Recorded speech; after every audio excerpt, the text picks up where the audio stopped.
good to see you. And you, Clive. Jill? Otto said you'd been attacked by a Akashic. What exactly happened here? Those skies are what happened. Not long after they fell dark, we had our first visit. There were hundreds of them. Tried to storm the hill. Only a handful made it up here, but that was more than enough. The rest are still down there now. And while we have a few willing fighters holding them back, they're sorely outnumbered. What do you think, Clive? That we join the fight? I thought you'd never offer. Now, where I need you is the Fallen Gate. That's where the fighting is fiercest. Let the men know you come to help. Something tells me they'll be pleased to see you. We're on our way.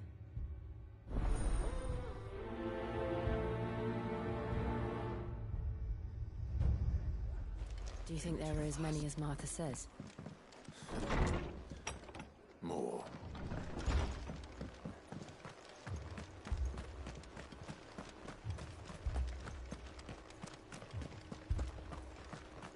You don't think they've abandoned us, do you?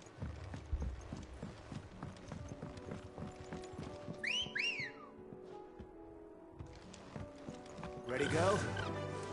Run like the wind.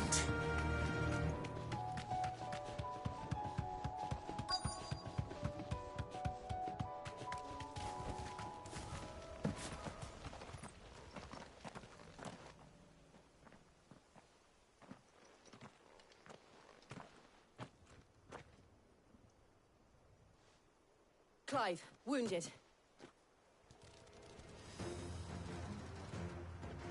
We deal with the Akashic first.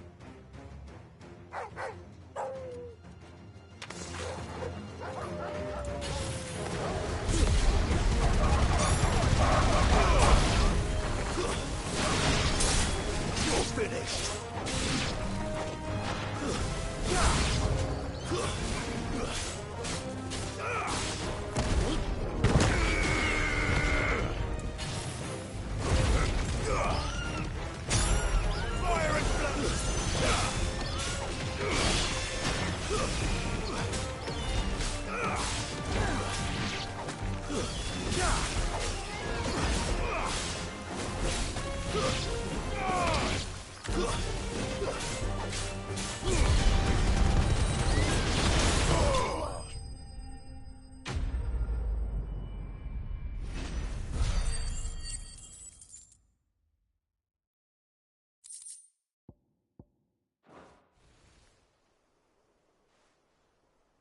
These men don't have the look of hired swords.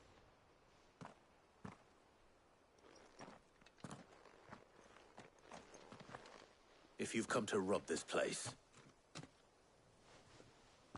You are mistaken, my Lord Rosfield. We're here by Madame Martha's leave. How do you know my name? Forgive me, my lord. There wasn't time for introductions. We're with the Guardians of the Flame. Wade's men? But how did you come to be here? Where is your commander? Sir Wade left earlier with a scouting party to find out where the Akashic were coming from. Did he? Take your wounded back to the inn. Martha will see you're looked after. We'll join you anon.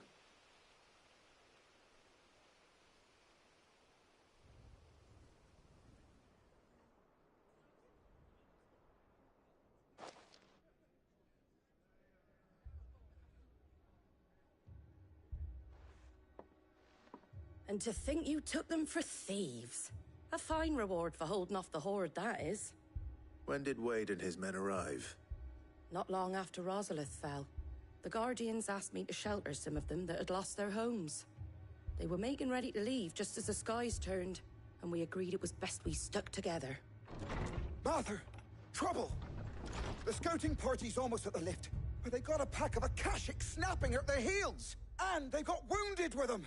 They're not gonna make it! Damn it all. We'll worry about them, Martha. You look after everyone here. If any can still fight, send them to the lift. I will. You two be safe now.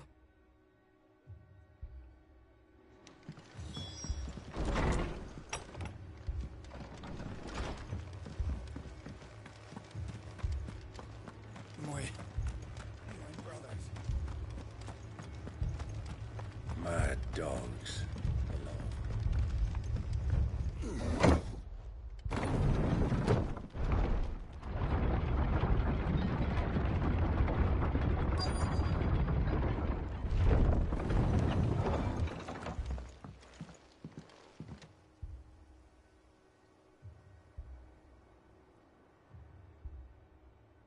Squire, I need you to get those who can still walk up the lift to Martha's.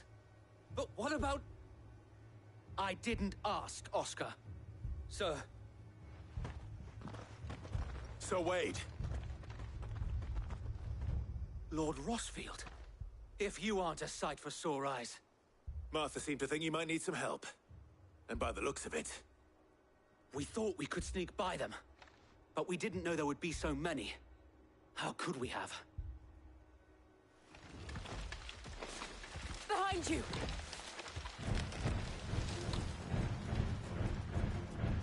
Damn it! We need to get the injured to safety. Do you think we can hold them off? We can certainly try. Are you with us, Sir Wade? Always. Then let's do our duty.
Is anyone hurt?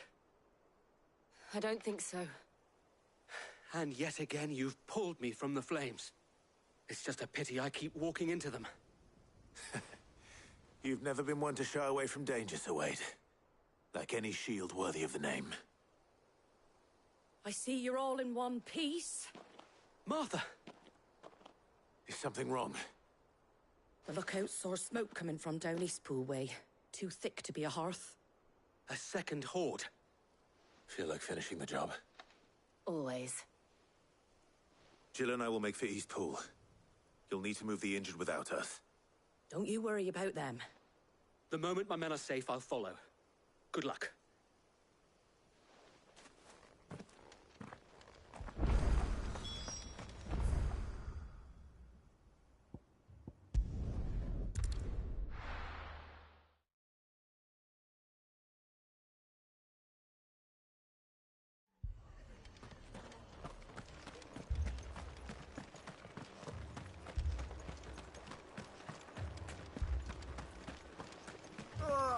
Just patch me out as quick.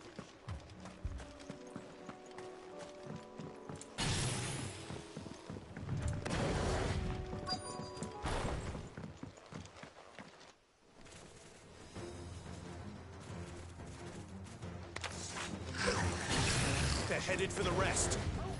We have to slow them down. Martha and the others won't be ready.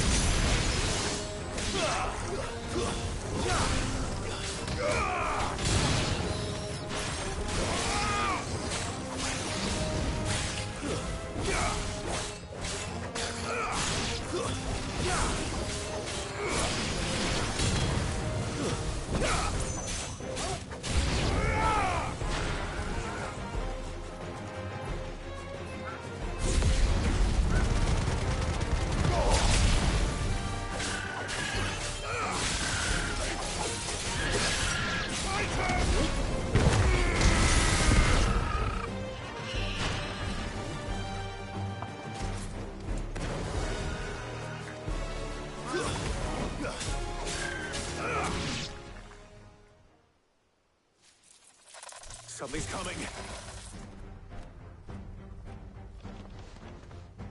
Apologies, my lord. Did I miss anything? Only the first round, so wait. Shall we?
Do you see any more?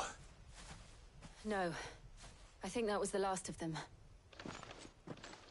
But it won't be long before the next lot arrive. Then we make for Martha's while we can.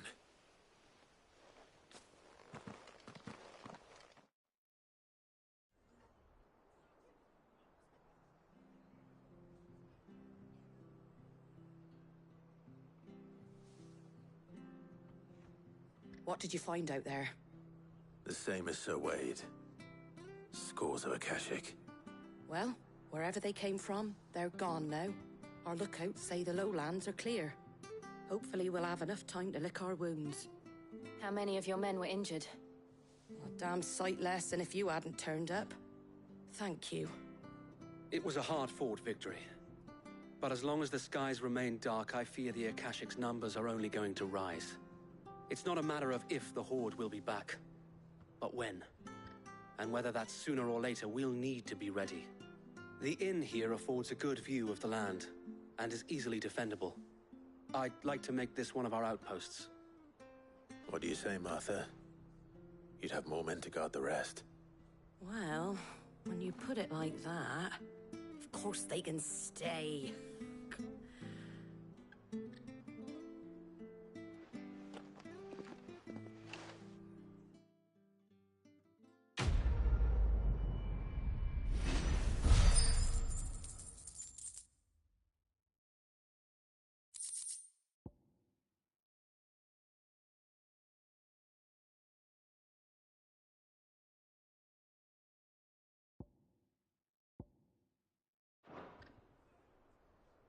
My lord, there's someone I'd like you to meet. Oscar, over here.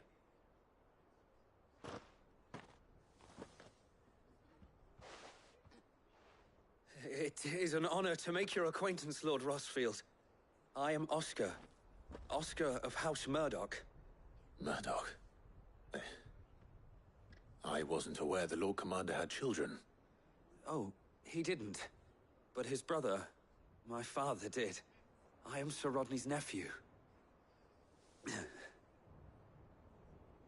Well, go on then. It's not for me to ask him. Yes, Sir Wade.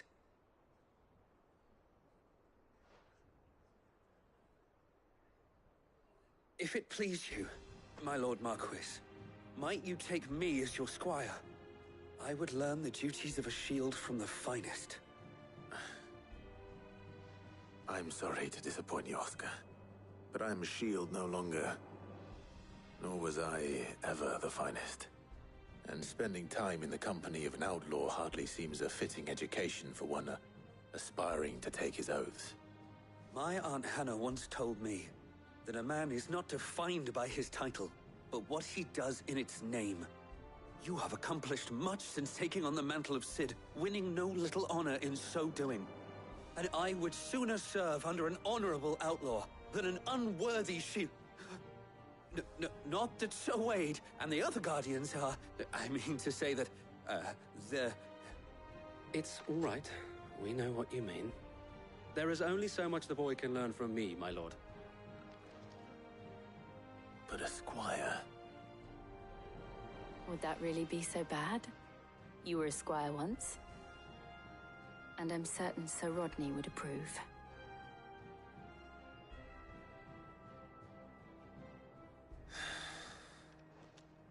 Know that I'll show you as much leniency as your uncle showed me.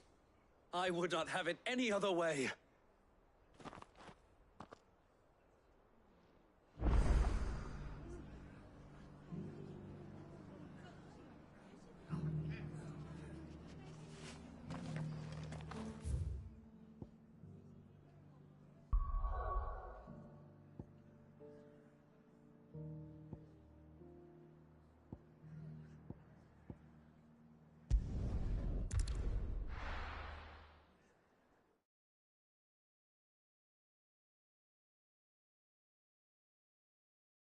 First, we find Isabel. Heard a bloke saying he saw ghosts on the far side of the... I saw it with my own eyes.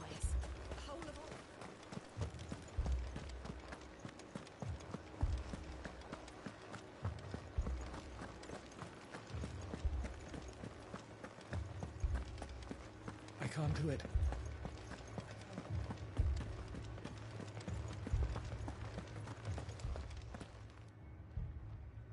My lord, my lady. We received the dame's message. There have been sightings of strange creatures, I understand. With the blue eyes. Yes. Like a Kashik, but different. They've taken so many. I've lost count. Akashic, but different. Ultimus thralls. And what of your mistress? Is she here? Oh, no. She went to the garrison to ask what they were planning on doing about all this. Then we'll look for her there.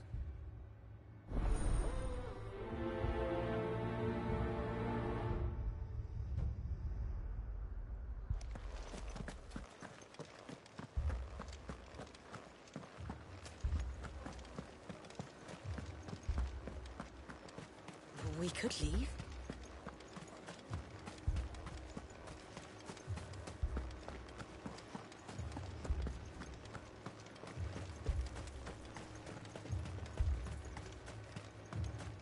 Madame, please! Half the garrison's been slaughtered by those things. We lost the captain this very morning. We've tried requesting reinforcements, but there's been no word from the capital or the Dominion in days! What more would you have us do? I would have you do your duty. Those at the Vale look to me for protection. And protect them I shall. Because they are my charges, and that is my duty.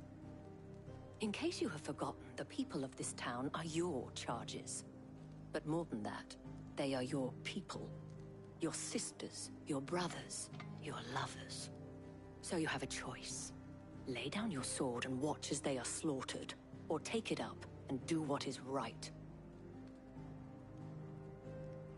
She speaks the truth, you know. This here, it's all we have. It's all that's left. What we have left is our lives! Do you really want us to lose them as well? Not if we don't have to. Look, there's a cask under the captain's bunk. Let's talk about this over a drink, eh?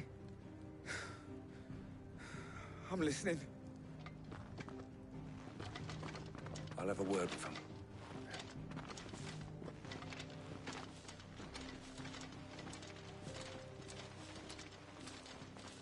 Ah, Clive. I didn't expect help to arrive so quickly. And sought to take matters into my own hands. It was a noble effort. But I thought you might still need some support. How like you to consider my needs. What we need to consider is where the creatures came from. The way the survivors speak of them, one would think they appeared out of thin air. And perhaps they did. It's hard to know what to believe these days. We'll talk to the survivors.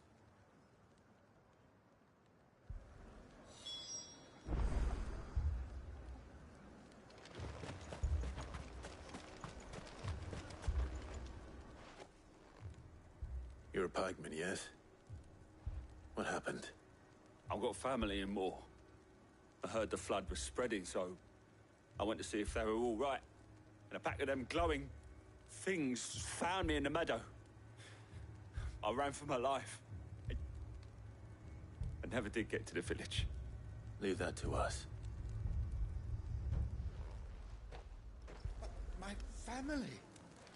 They're still in the capital.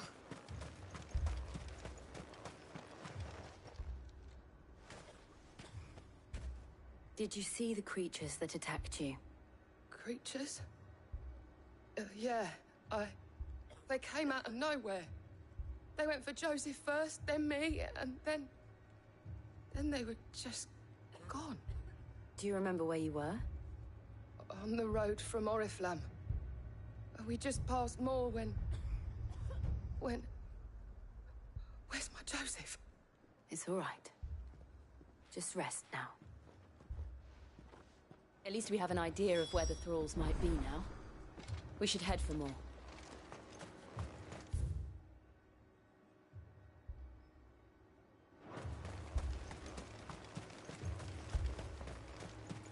I assume you have a plan?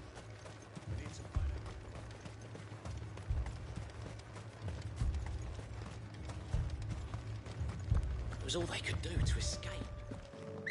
Just left the bodies there in the flood. Let's go. Faster!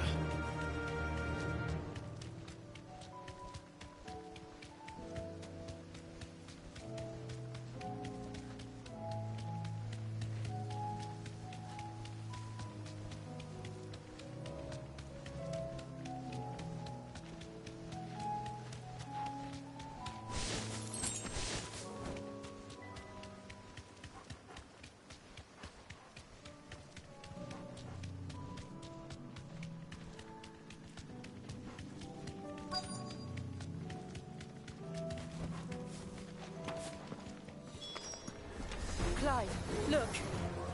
I see them. With me!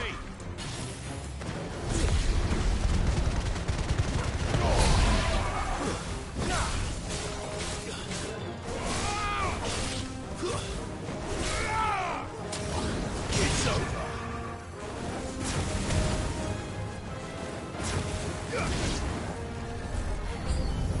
Should I cry? Save your strength.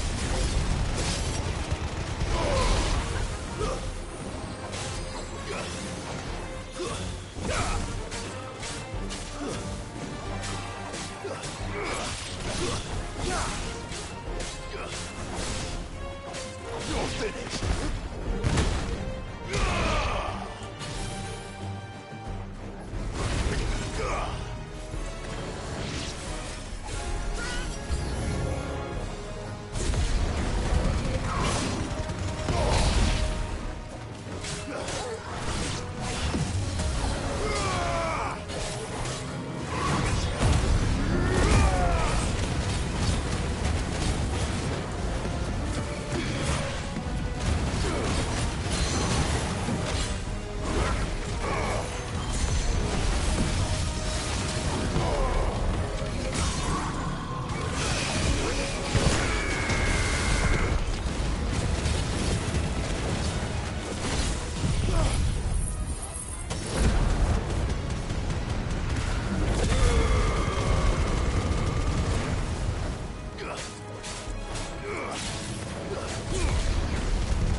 Do you think there are more?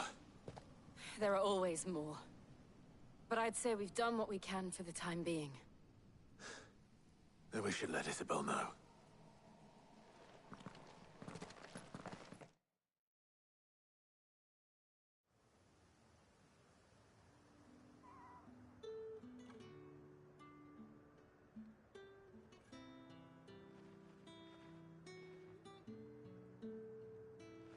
You have the town's thanks. Don't thank us yet. There will be more. Many more. And you'll need to be ready for them. Oh, we shall. Isn't that right, Captain? Yes, milady. The garrison will be ready. Philippe here has convinced most of the men to remain at their posts. For now, at least.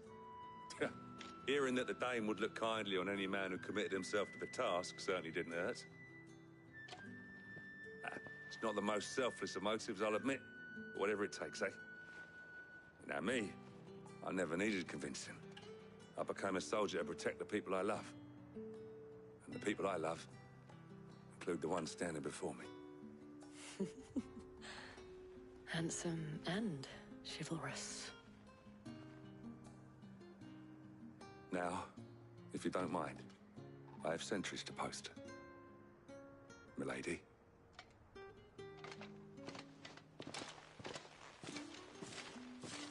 Lest you wonder, I'm not foolish enough to believe that this has solved all of my problems. But it has solved one, and that's one fewer than I had this morning. Thank you again, Clive.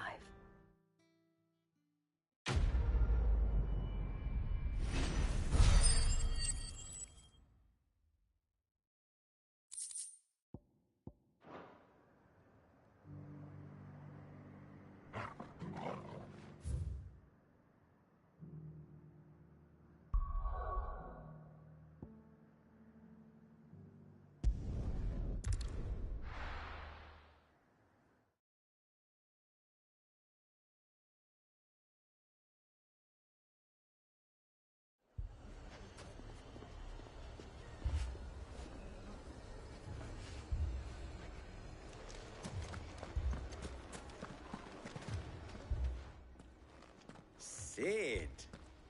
Your new companion appears much more formidable than your uncle. Should I be worried? You haven't been introduced. Jill, Clive has told me much about you. All lies, I'm sure. Your Stolas said that Dalamil has a bandit problem. Indeed. Although, you're a little late. They left with our food and guild days ago. Any idea where they went? The desert's a big place. Your guess is as good as mine. But the fact is, I have more immediate concerns. What did you say to me? What did you say? As if by magic. Let's just say we've yet to reach a consensus about how to solve Dalimil's little problem. And at this rate, it won't be the actions of the bandits which prove to be our undoing. It will be our own. I've tried reasoning with the dissenting parties, but even the Desert Hare has limits. Perhaps we could talk to them. What makes you think they'll listen to us? What makes you think they won't? She makes a fair point, Sid. And you won't have wasted much of your precious time if you fail. They're just across the courtyard.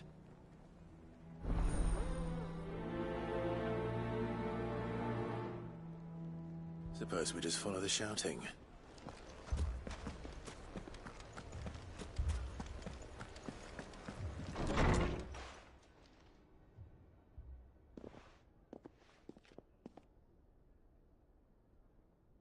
You wouldn't talk like that if it had been your men whose throats were slit. Blood for blood, it's the only way. We hire mercenaries and have them mount the bandits' heads on our walls as a lesson to the rest. And what happens when those mercenaries are slaughtered like your men? Are you going to hire more? We're better off using that coin to buy food and supplies. If we hire mercenaries, the only thing we're buying is the bandits' ire. And you cannot fill empty bellies with that. Do you hear me? But what happens when they come back? Maybe it'll be your throat that's slit. That's enough. Both of you. Any more of this and I'll throw you out myself. Come back when you're ready to talk like adults.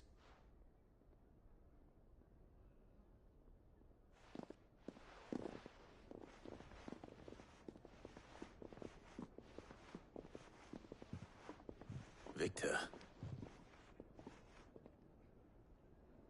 What's he doing here? Sid. And Lady Jill. What brings you here? I was about to ask you the same thing. Costness is in chaos, and the markets have all but ceased to operate. The Briar's Kiss here in Dalamil is the only place I can reliably obtain supplies. I was here to do just that when Master Lubor told me of his troubles. He thought I might be able to talk some sense into these fools. But if you're here, I suppose his patience must be waning. Who are those people? Those were the thorns in Lubor's side. And the reason this place might be headed the same way as Costner's. It's these accursed skies. The darkness is enough to drive a man to madness. Or an entire city, for that matter. We're still working on the skies. But in the meantime, perhaps we can find a solution to Dalimil's problems. I hope so. For all our sakes.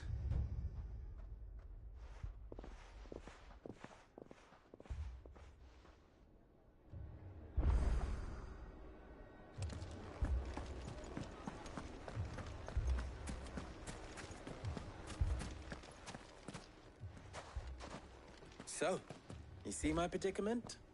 What I saw was a room full of people who were angry and afraid. And with good reason by the sound of it. But if left to smolder, that anger and fear could set the entire town alight. My thoughts exactly. What to do? Both sides wish to protect their homes and livelihoods, if only they could agree on how. But as long as they are divided, we are vulnerable. And if there's one thing bandits like, it's an easy target. What would Sid the Outlaw suggest? Well, if it were my namesake, he'd let them choose for themselves and be on hand to pick up the pieces when it all went wrong. That sounds like a recipe for disaster. A recipe for disaster is precisely what it is. But perhaps that realization would be enough to make them question the ingredients. While it's plain neither Conrad nor Natalie will countenance the other's proposal, it may still be possible to make them doubt their own. Before presenting them with a third option. And that would be? To pool our resources and save the city ourselves. Why fight each other? When all that fear and anger can be directed at the bandits. It appears we have a plan of action. Victor, pay Conrad a visit. See if you can't convince him of his folly. I'll speak with Natalie. As you wish. Your faces are not well known in this town. That may prove useful.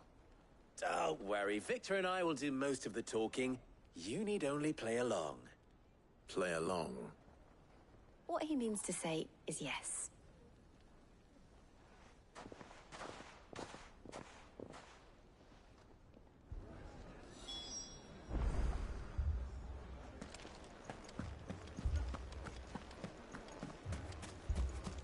Picture it, Conrad.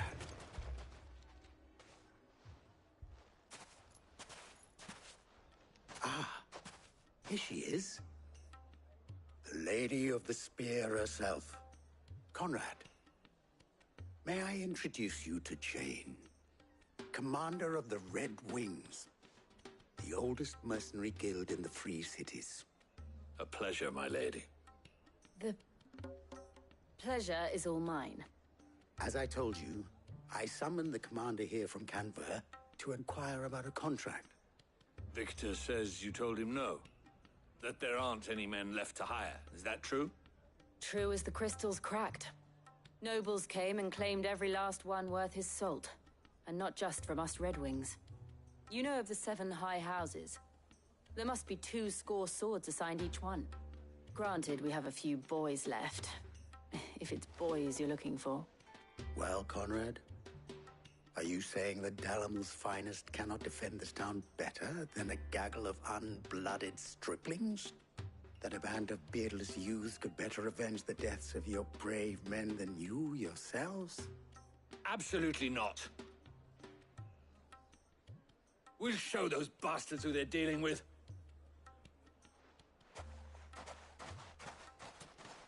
can't believe that actually worked. Conrad's not what you call the brightest candle in the crypt. And there's a reason why I had you do the talking and not Sid. Well played, my lady.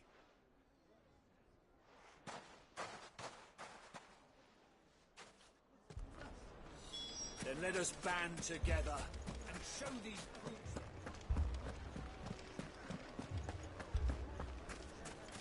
My shop. If I had my pickaxe, I would... I mean, it may still be possible to buy something, and we may get... Ah, here he is now. Natalie, allow me to introduce Lord Underhill of Randalar's prestigious League of Merchants. Lord Underhill. At your service. Underhill? I was just telling the good lady of our conversation, my lord, and how you were lamenting the state of the capital's stores. Lubor says that not only are the granaries almost empty, but that war and the Blight mean this season's harvest won't be enough to fill them for winter. Indeed, certainly that is the case. The nobles in the capital are buying up the city's stocks of barley and wine, driving the prices higher than most commoners can afford. It is only a matter of time before the peasants revolt.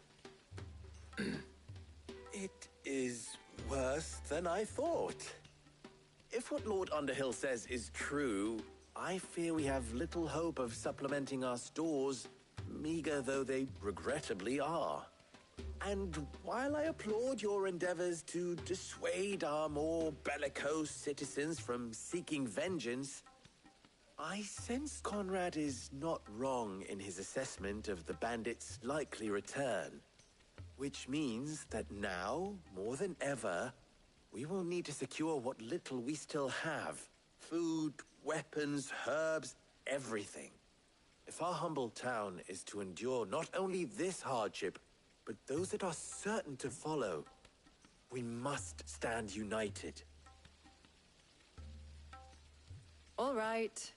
If it will help to protect my home, I'll do it. But you needn't have gone through this charade.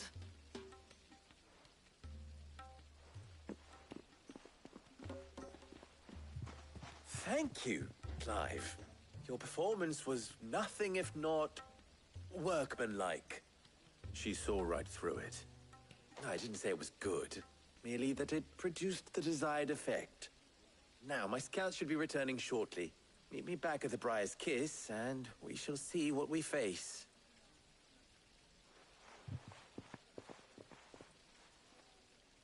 I'm not convinced our roles in this ruse were entirely necessary. It appears I have no choice. I don't know. Conrad seemed quite taken with you. Mummy, I'm scared. Oh, I'm ruined. Good news, Sid. Both Conrad and Natalie have somewhat gracefully accepted their new roles. With time, they may even learn to. Time no longer appears to be the luxury it was before lunch. I take it your scouts found the bandits. Technically, it would be the bandits who found my scouts. It appears they march for Dalimil as we speak. All of them. You're not serious. They don't just want food, they want the whole damn town.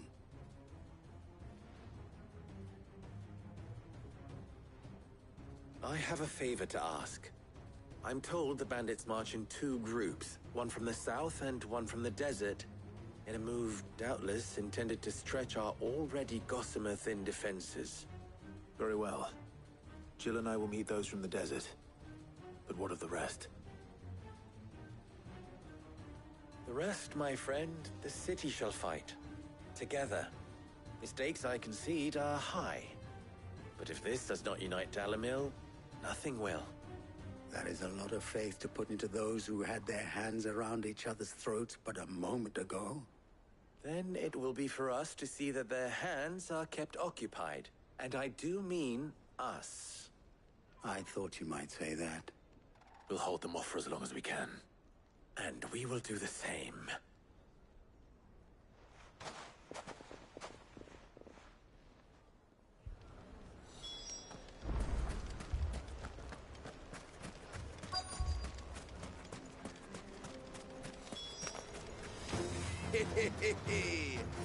The women folk have come to welcome us. I'll take that one. It's all yours. You're finished!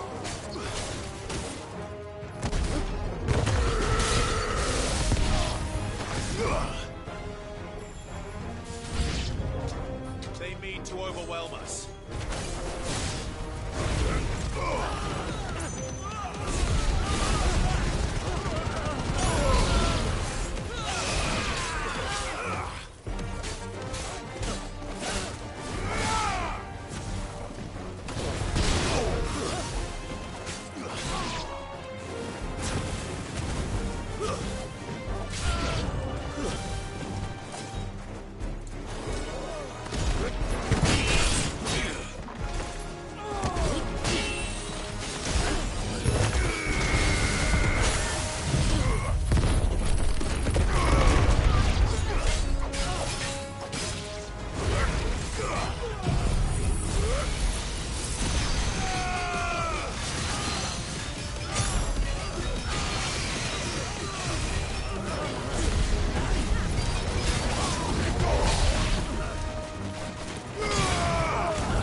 The townspeople.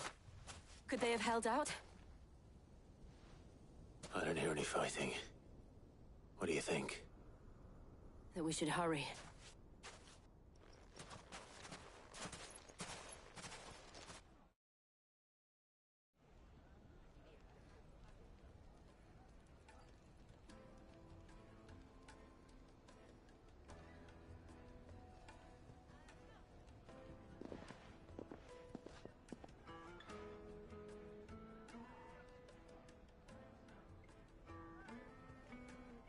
Natalie, I owe you an apology. You did well out there. The inn would have been lost had you not held the line.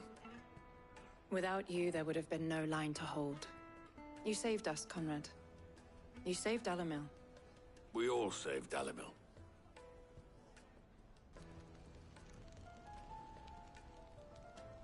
Conrad seems to have had a change of heart. I'd say they both have. I take it from your presence that our visitors from the desert won't be joining us either. Pity. The plan worked, Sid. Granted, it only took an army of bloodthirsty bandits at our gate. Calm now, Victor. Why quibble over the details? We are united, and that is all that matters. As for you, Sid, you fight considerably better than you act. I'll take that as a compliment.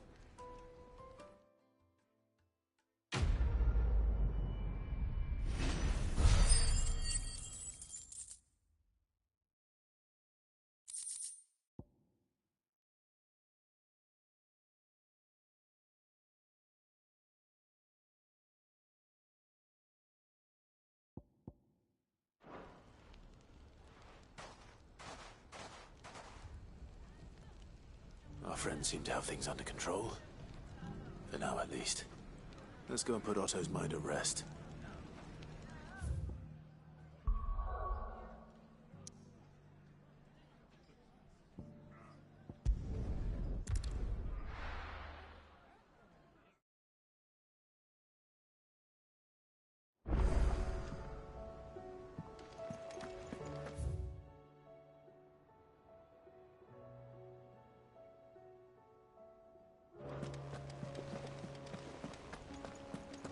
Did you see that?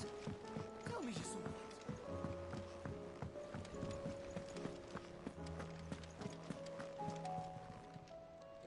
Ah, I wasn't expecting you back so soon. Is everything we've received and everything promised?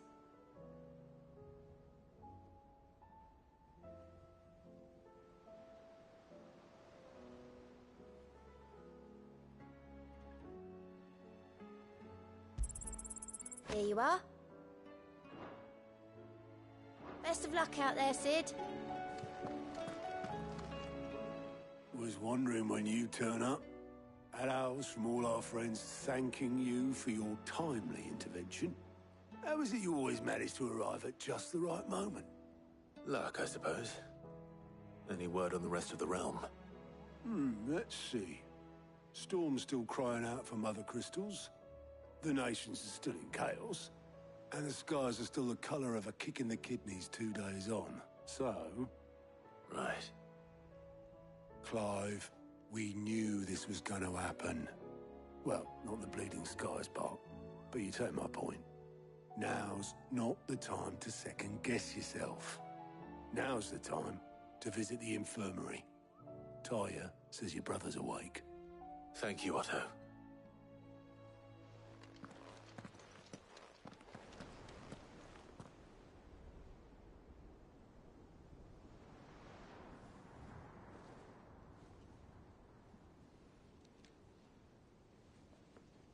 So it was not Sylvester, but Olivier who served as Ultima's puppet. And when Dion learned of this, he sought to slay the fiend.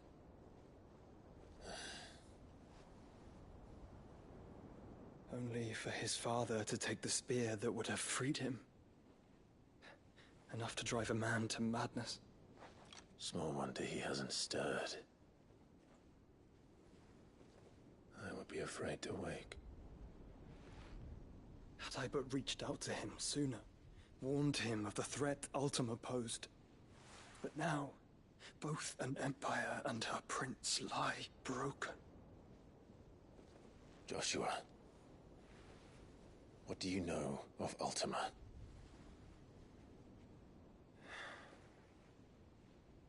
Very little, I'm afraid. Despite my best efforts. 18 years ago, as I lay buried beneath the rubble of Phoenix Gate, it was not death who came for me, but another. And it was while in my rescuer's care, I first heard of Ultima. I've been chasing his shadow ever since. Ultima is driven by some deep, dark purpose, and for whatever reason, it would seem you are crucial to his designs. He will stop at nothing to have you, even if that means toppling an empire. But why me? What possible use could I be to such a creature? That is one of many answers that have eluded me. Yet, I am certain of this. It is not mere chance. You were chosen for a reason. All dominants carry within them the might of an icon. Nigh limitless power that is at once acutely limited. I wield fire, and only fire. And I only ice. 8 wardens for 8 elements. But you, Clive. You are different. You're special. Your abilities begin with the flames of Ifrit. But they do not end there. The fact Ifrit can even exist goes against everything we thought we knew of dominance.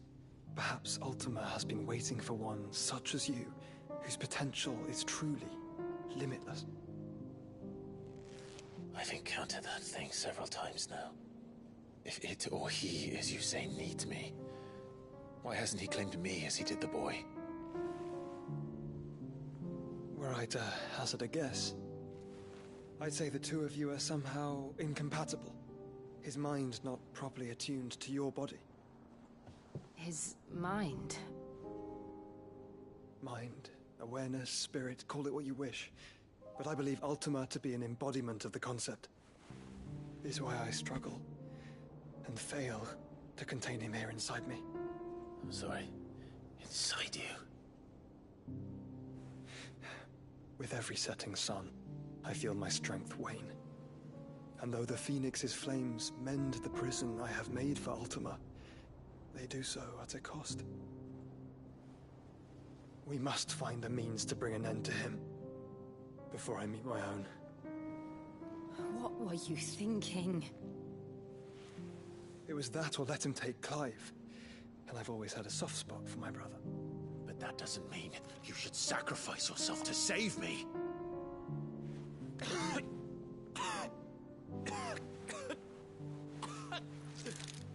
Joshua. Clive, it's Gav. There's an army of Akashic at the gates of Canver.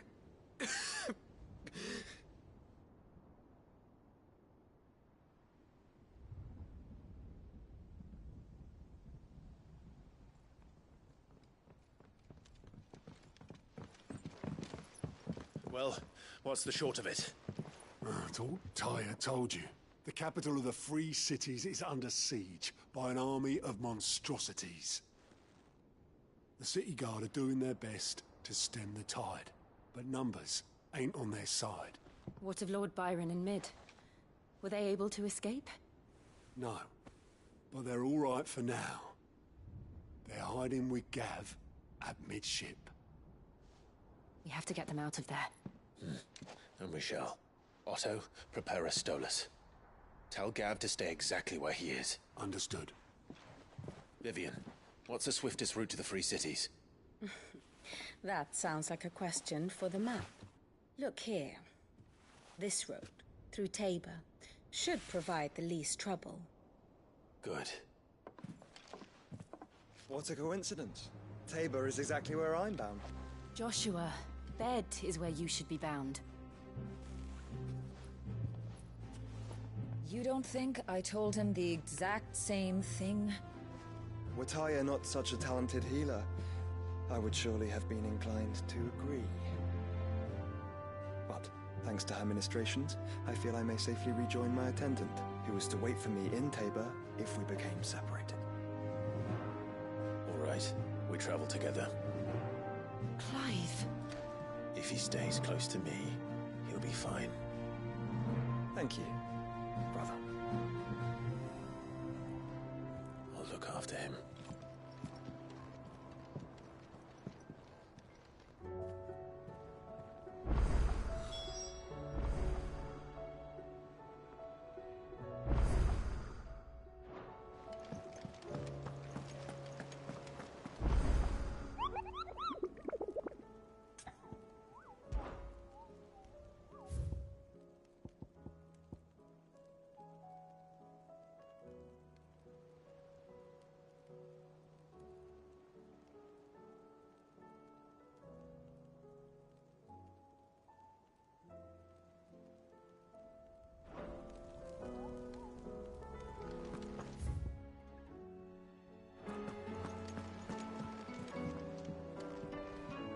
What will it be today? How may I help you today? Here you are. Very good.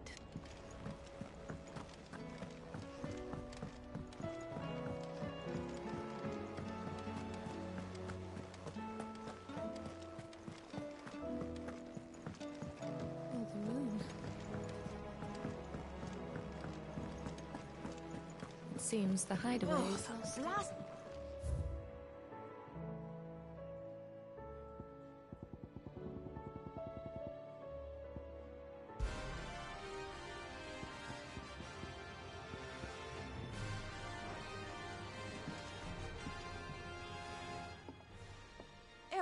You put me in this situation, Clive. You can bloody well get me out of it. I need a hand with a recipe. Are you sure it's me you're looking for?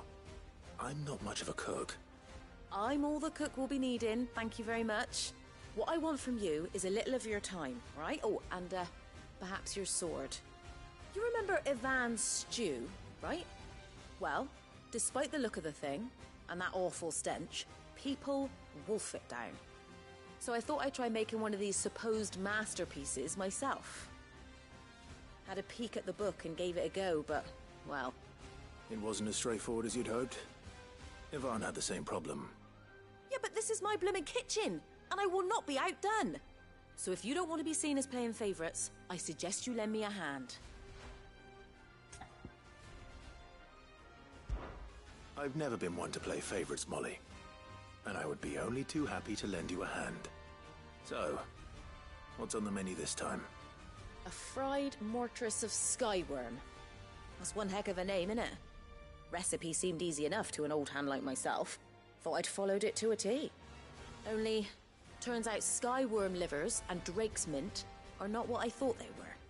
At least I hope they're not, given the rancid mess they made. Yvonne said the recipes in the culinary pilgrimage date back centuries. Who's to say the ingredients even exist anymore? Well, that's a question for a scholar, wouldn't you say? Perhaps you know of one? Kindly old fella who haunts the shelves, maybe? Fine. I'll go and speak to Harpocrates. Perhaps he'll know something. And if he does, I'll see if I can find your ingredients for you. You do that. Lest we forget, you've got a reputation to uphold.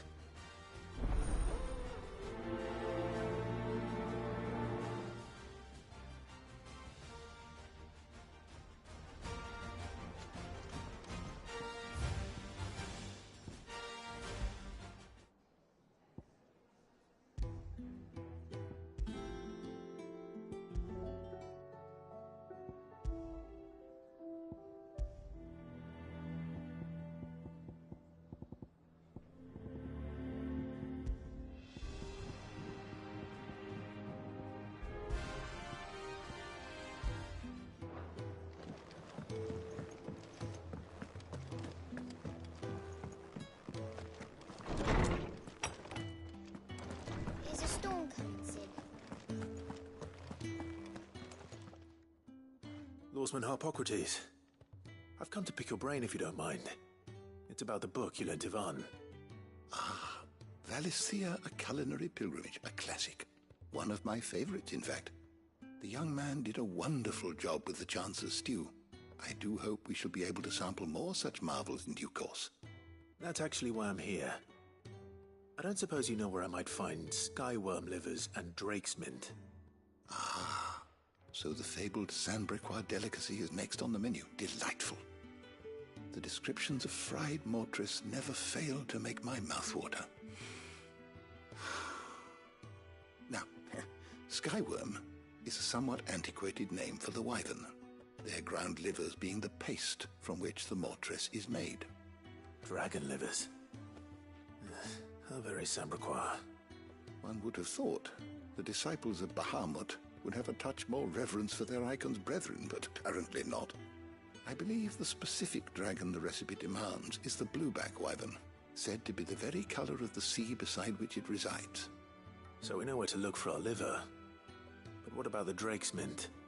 Saint's bonnet in contemporary parlance, a herb which grows along the North Reach coast. I gather that one can locate the cheerful yellow flowers by their heady scent alone, so I'm sure you'll have no trouble finding them. I may add that people once believed game was best served with the flora that sustained it in life, in which regard fried mortress of skyworm is undoubtedly a typical dish of the time. Meaning that if I find one, I find the other.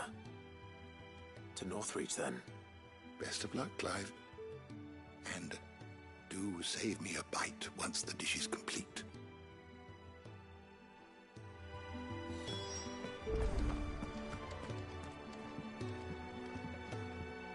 Sid, perhaps you can help me solve a mystery.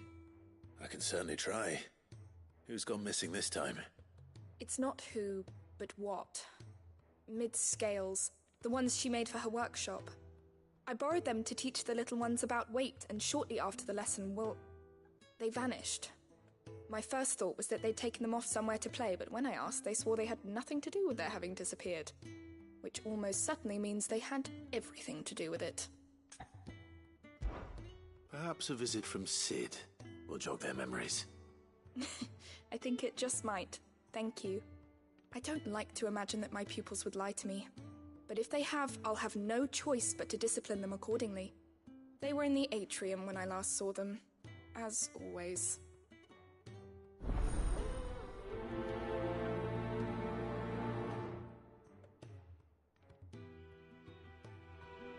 Is a storm coming, Sid? Will there be thunder?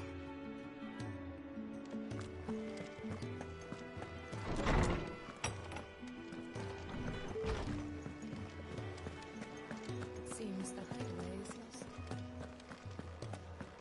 Did you see see the pair that got hauled into time?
Rutherford.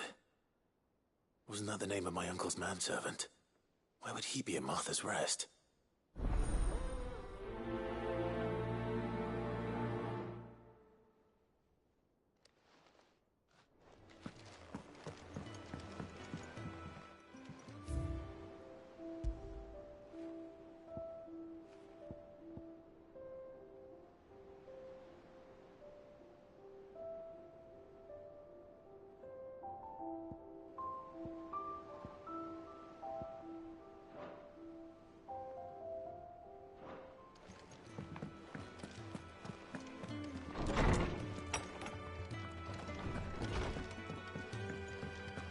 Did you see the pair that got hauled into time? Aye, it's a dangerous world out there. Let's stock up.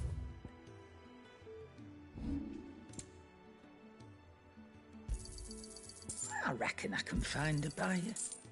Is that all? Trouble with your gear, or St. Fornian, do you? Anything else?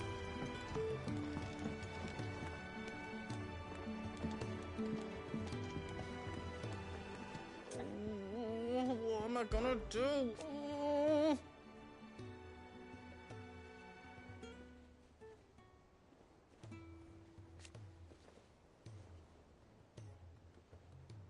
But no more.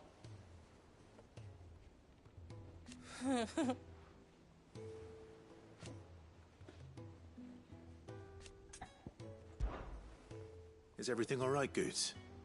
You seem more discomposed than usual. Oh, I don't know what that means, but I'm in a bit of a muddle. Oh, I think Nan might be in trouble, and she's... It's all right. You can tell me.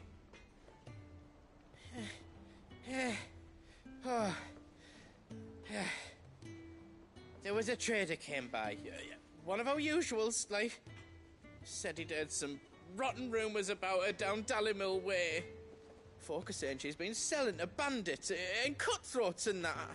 I mean, she's fond of a chance to make a coin or two, aye, but she'd never do business with baddies. Especially not the kind who go hurting people who haven't done out. I wanted to ask her about it myself, but I'm scared she'll give us a tongue lashing. She'd never give your tongue a lashing, though, would she? Don't worry. I'll speak to her. Oh, thanks, Clive. You'll let me know what she says, won't you? Of course. I'm sure it's all just a misunderstanding.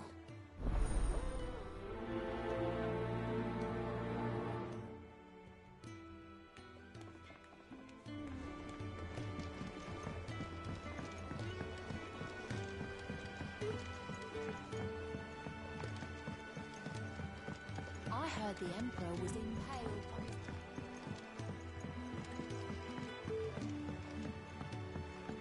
We're all gonna die! You hear me? What do you reckon we should do?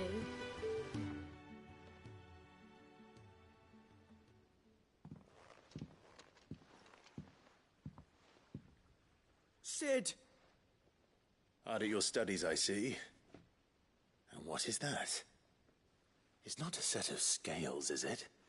No. Of course it isn't. Well, not anymore, it's not. Oh! And just how long hasn't it been one? We're sorry. But we didn't break them. We dismembered them. Just like Miss Mididol showed us. Miss Mididol? And why would she have you dismembering her creations? Because that's the only way to become a ninja-neer. Miss Mididol said, the best way to see how something works is to take it apart and put it back together again. Well then, your work is already half done. Carry on. About that. The taking apart was easy enough, but it's the putting back we can't work out. Speak for yourself. The heavy thing goes at the bottom. Then...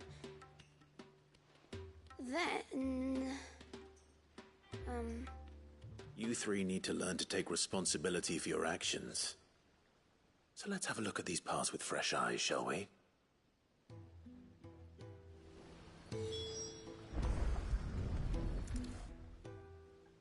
All right. Everything here was once part of Miss Mididol's scales. Every piece has its own role to play, and each is just as important as the others. If even one of them is missing, the scales won't work. So let's think about what those roles might be. You already know one of the pieces. The body. Its role is to support everything else.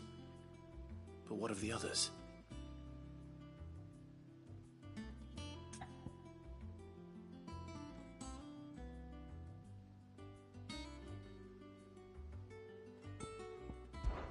This is called the arm.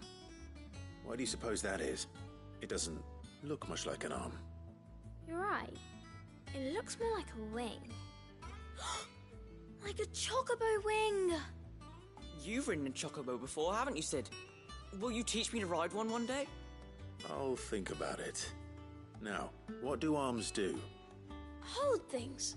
So wait, maybe this arm holds things too? Good thinking. You're on the right track.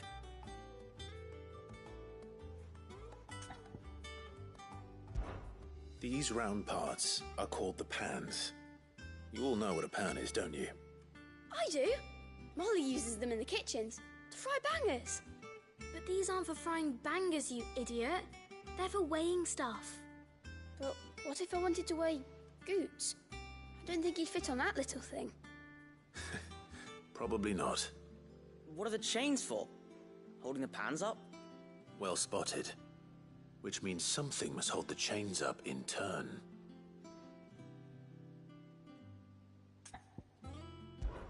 This tiny piece is what's called a cogwheel, or gear. Have you ever seen one before? I have. Miss Mididol's dungeon is full of them. Most are on the floor. She puts them in all her inventions. They spin round and round and round and round and... That's right. They're very useful when you want to make things move. Do you remember if there was anything on the scales that moved? I remember the arm moved when I tried weighing an apple. And then somebody ate it. Not my fault.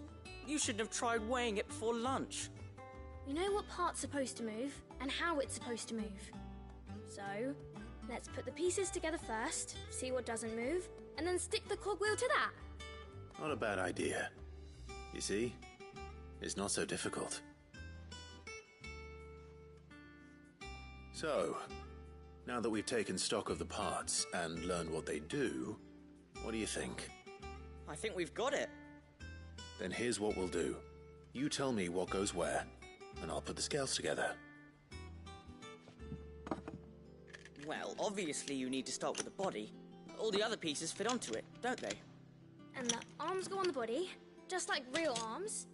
Or wings, if you're a chocobo. And then the arms hold the pans by the chains. Very good. Let's see if that works. All finished.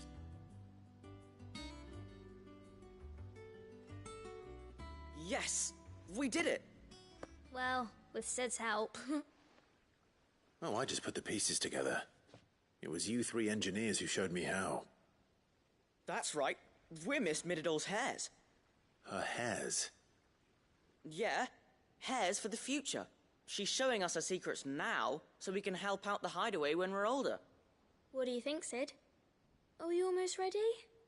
With a little more help from Miss Mididol and Miss Shirley, I'd say it won't be long at all. You hear that? It won't be long. Until then, though, do try to be honest with Miss Shirley.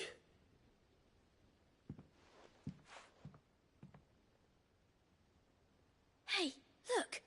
We never used the cogwheel. You don't think Sid forgot about it, do you?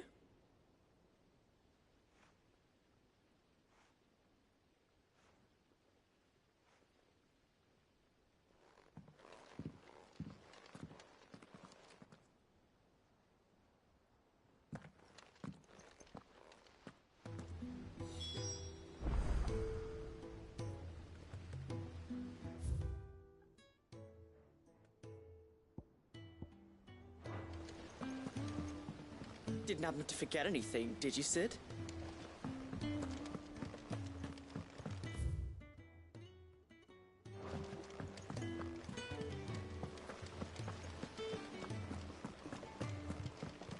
We're all gonna die! You hear me?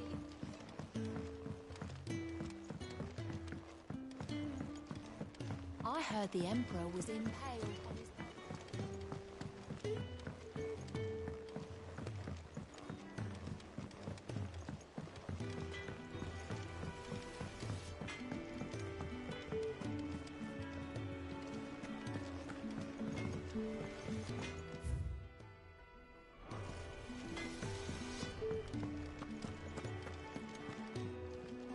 Lady Karen, how's business? Not nearly as foul as the weather. You're doing good trade, then? Both in and out of the hideaway? Can't complain.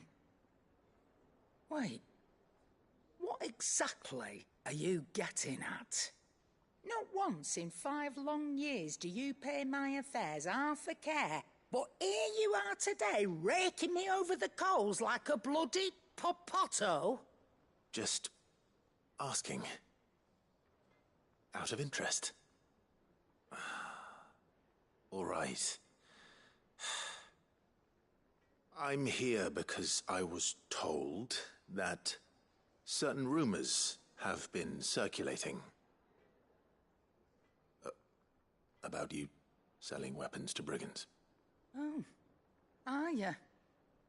And who was it who knows me so well as to tell tales of my evil exploits?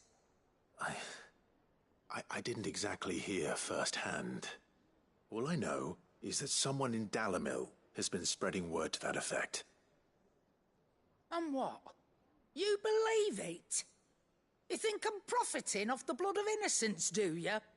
Look, I've done things I'm not proud of. Might be there were a time when I turned a blind eye to the wretchedness of the world so I could line my pocket. But that woman is no more. And you'd know that if you'd ever paid the slightest bit of notice. You're right, Lady Karen. I apologize.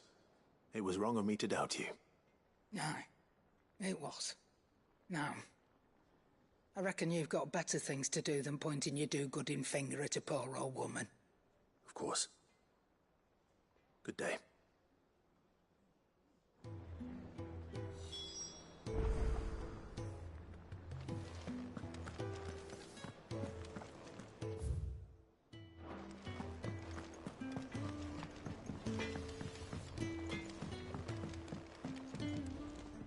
I spoke with Lady Karen. What did she say? That the rumors were unfounded, and that I was a fool for thinking they might hold any truth, along with some other things that made her feelings clear. And while it sounds like she may have done things she regretted in her past, she says those days are behind her. Oh, well, that's good. I knew Nan wasn't caught up in out bad. But why would people say she was? What did she ever do to them? It's not right. No, it's not. But people do things for all sorts of reasons.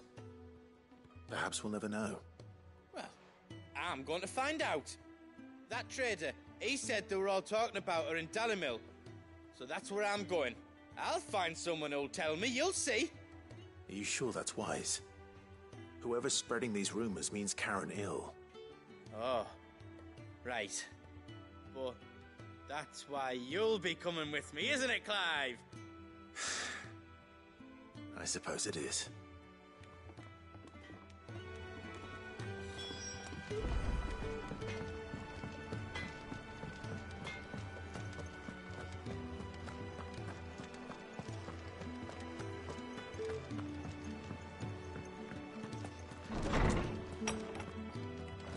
Is a storm coming, Sid?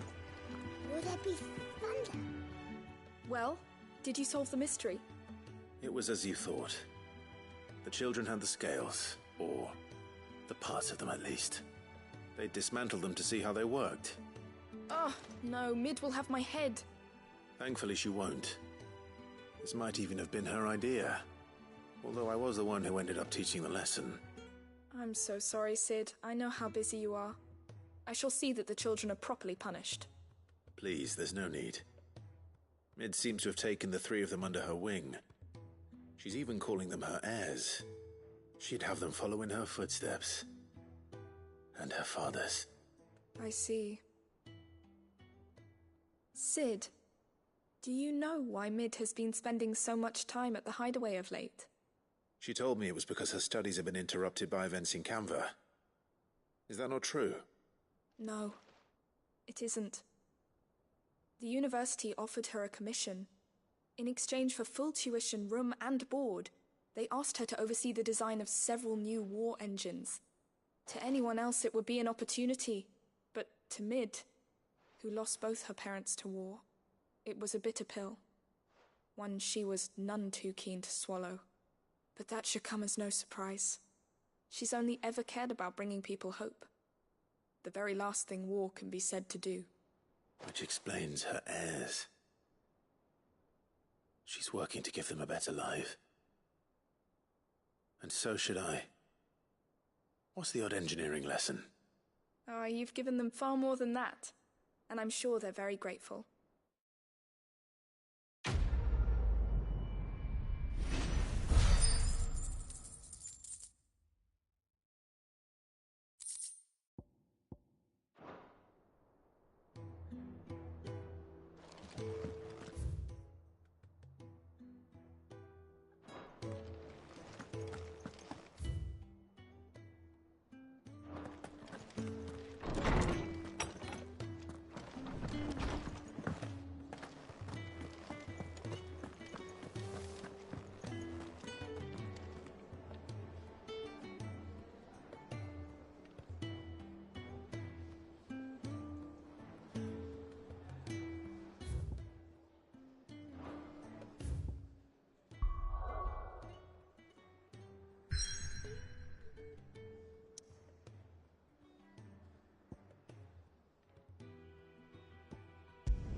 It's like a dream. The four of us out walking like we used to. Enjoying this, are you? Gav and the others could be in danger as we speak. You're right. I'm sorry. Yote is a fine scout. If Kanda was attacked, she will already have begun gathering information. Tabor isn't far. We should pick up...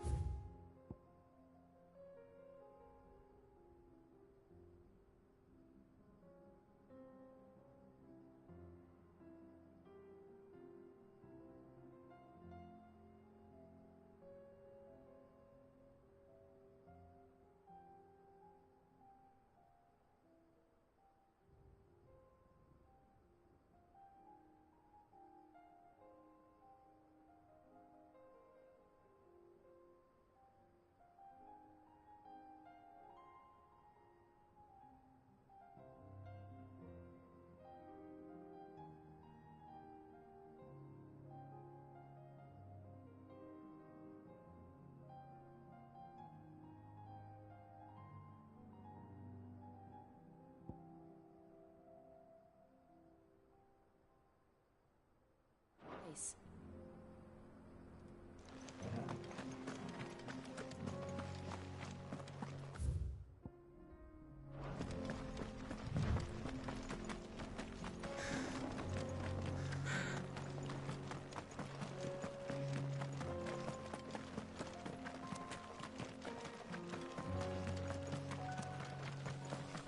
We can use...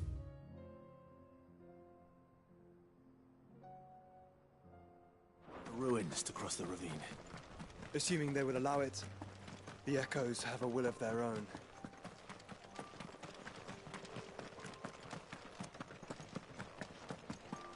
Quiet.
Faster!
Yote, Joshua? She's strong-willed, loyal, and deadly with a blade. Much like Clive. But with better manners.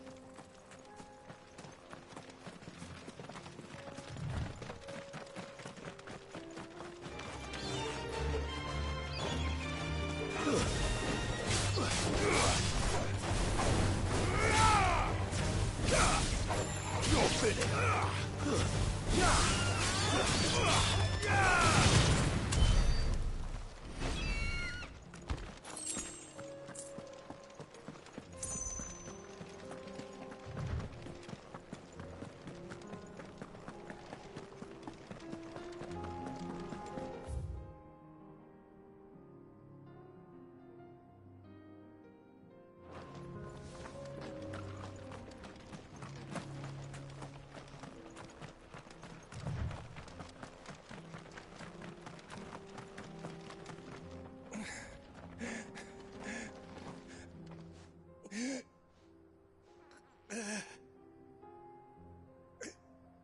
You're injured.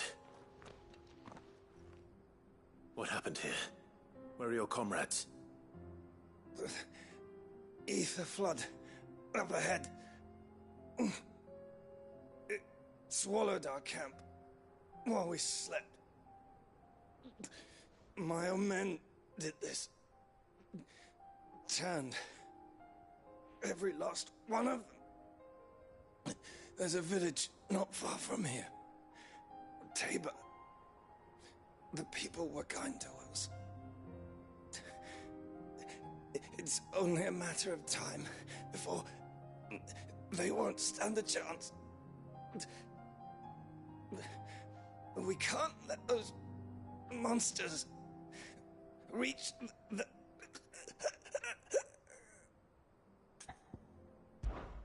I'll go. You catch your breath. Thank you. Our encampment is up ahead. Just off the track. They must not reach Tabor. Forgive me, Lord Cougar. Rest well, soldier.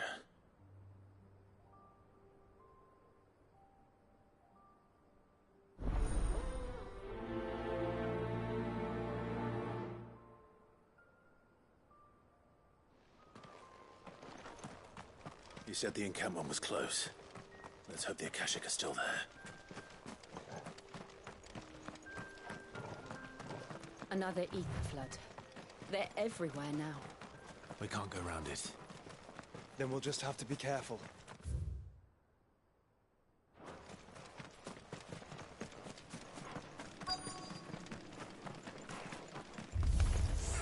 Good. Got here in time.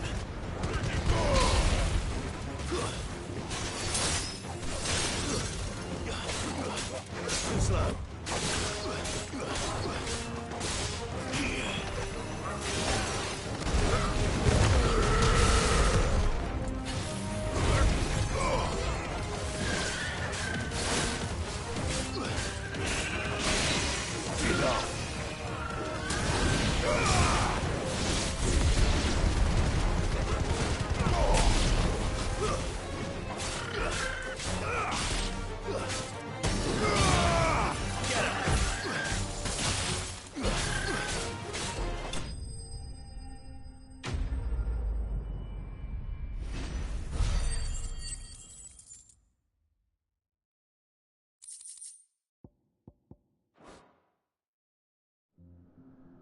Is someone there?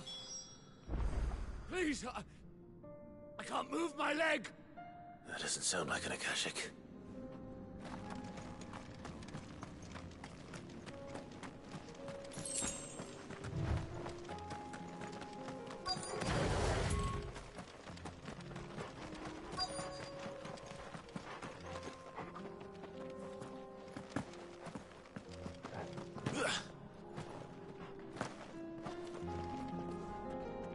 You're with the battalion? I am. I heard the fighting. Are the others? Taken care of. One of your brothers in arms told me what happened and asked for help. Another survivor? Where is he? Tell me. His wounds were too deep.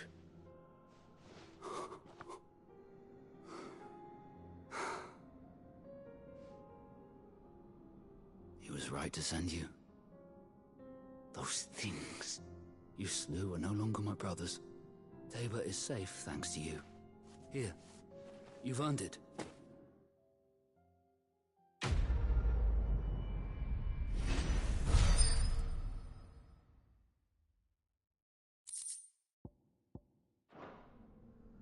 You seem familiar.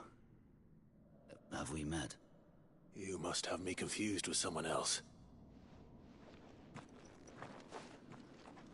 Wait. That scar. Son of a whore. You're Sid.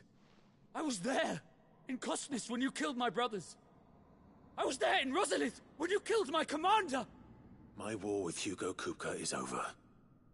I bear no ill will toward those who followed him. And what of my ill will? Coward! Draw your steel. Lord Kupka shall be avenged!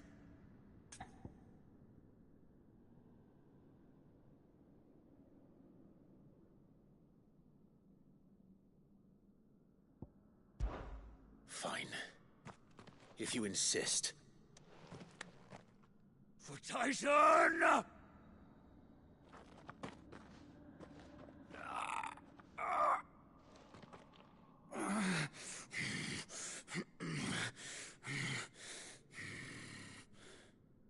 You're in no fit state to fight. And this should be easy for you. Come on. Kill me! For what? The sins of your master.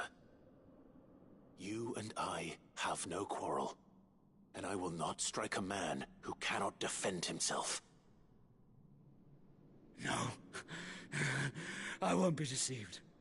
Lord Kupka told us of your crimes. You are an outlaw. A murderer, not some Man. Like you or anyone else. I am nothing like you. But if you're not gonna kill me, then go. Leave! Just know that I will find you, Sid. Someday.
We're nearly there. Have you been to Tabor before? There are a few places I haven't.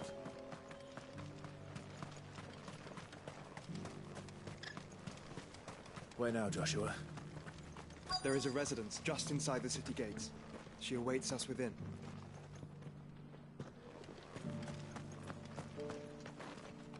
Are you buying or selling?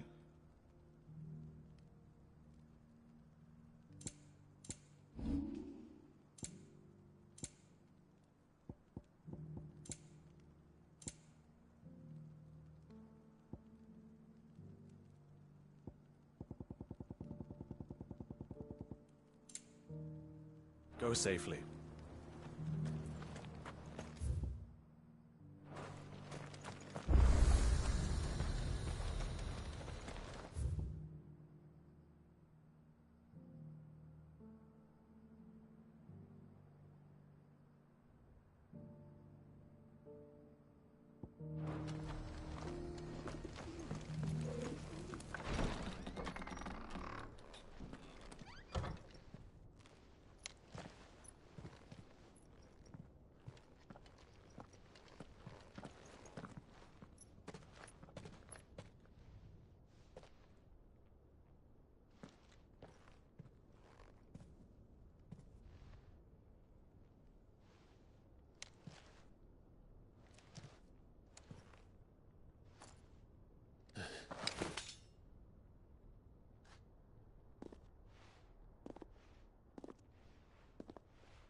My Lord Marquis, it is an honor.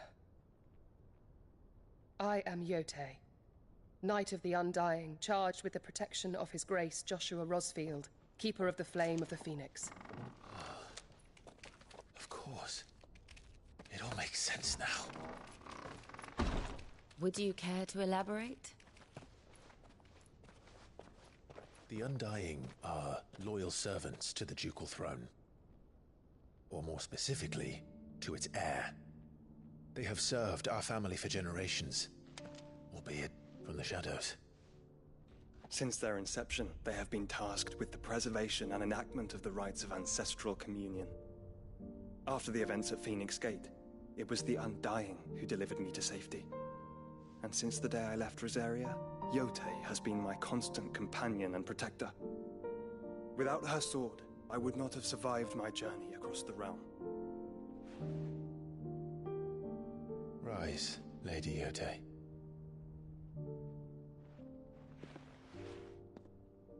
You saved my brother. I owe you a debt I can never repay. I but did my duty. Come now. Tell us what you've discovered. Your Grace. It is as you feared. The vessel we spied off the coast of the Crystalline Dominion on the night of her fall. It was the Einherjar.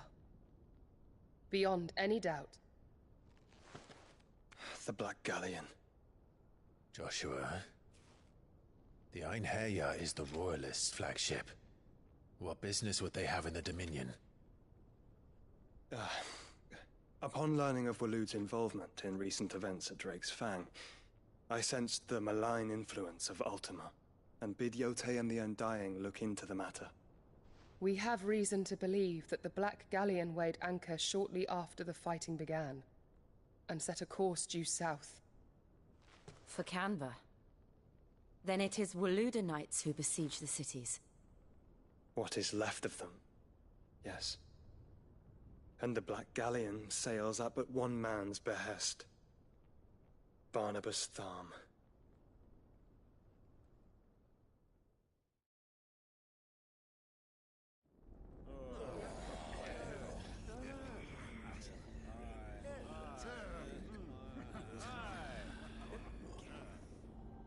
But are we truly safe here in the Agora? The city guard have been paid, if that's what you're implying. All the more reason for them to run. Well, you are free to leave, Lord Minister. Markets abandoned, warehouses aflame, blackened hulls choking every port in the capital. Canva is ruined. The realm teeters on the brink of chaos, and all you can think about is commerce! Forgive us. We were not aware Dhalmekia now subsisted on charity. How dare you?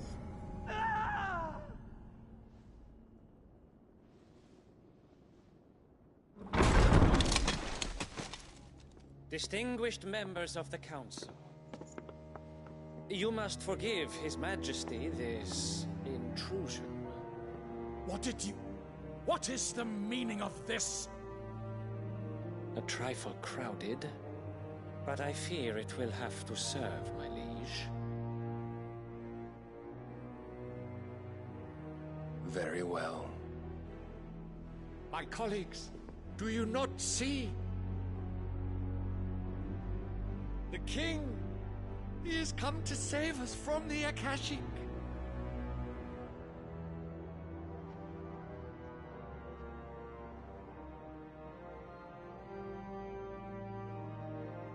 He is a gift from the heavens, divine intervention, our very salvation. And of course, if it is compensation he requires, we would be most willing to negotiate a fair price for services rendered. Fools. Your ignorance unbecomes you.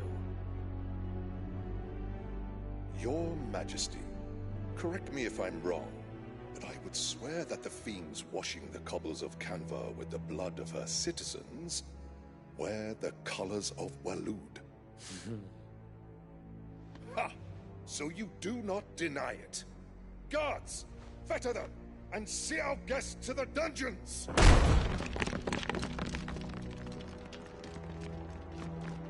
Enough.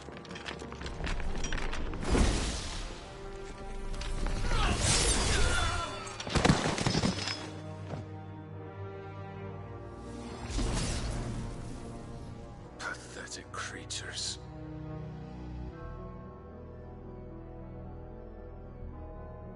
That you should imagine yourselves worthy of salvation. The girl is still here, somewhere in the city, her consciousness fair dripping with her late father's hubris. A consciousness to which Mythos is inextricably bound and inexorably drawn. See that he is made welcome. Yes, Your Majesty. Come, Mythos. Surely the prince's light cannot have sated you.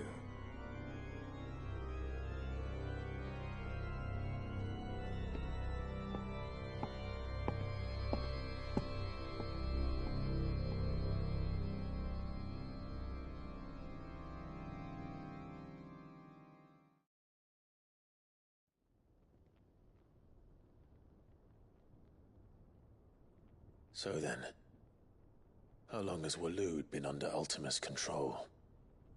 How long indeed? Based on what we know of Barnabas's actions, I would guess some few years, mayhap more. But to what end? What does Ultima want? The tapestry. Show them.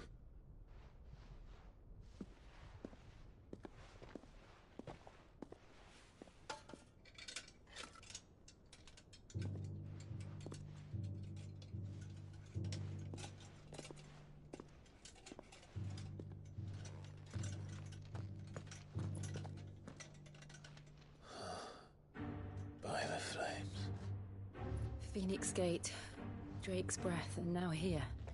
But what is it? It is old, ancient, even. Naught remains of the faith it represents, save what can be gleaned from the image itself.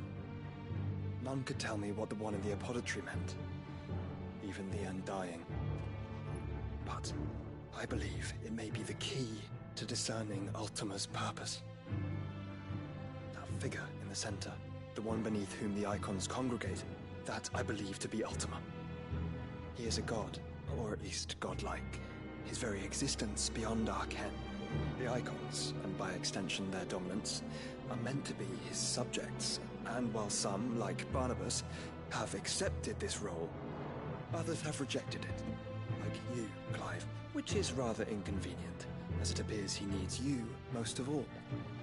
And gods don't like to be disobeyed. No, I don't suppose they do. Clive, may I tell Yote of the lake? By all means. Yote, I will be accompanying my brother to the Free Cities. Whilst we are afield, I would have you watch over those Clive has made his wards. Umielos delan tuisag ilith. Though well concealed, the hideaway lacks trained fighters to defend its occupants should they be discovered. But it is my duty to... As it has ever been my brother's duty, remember.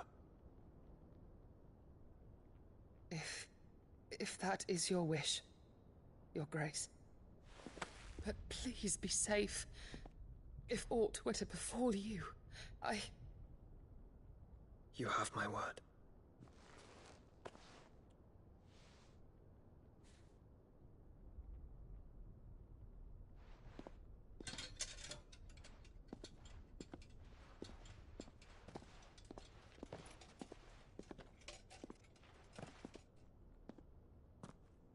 Farewell, my lord, my lady. We are in your debt, Yotei.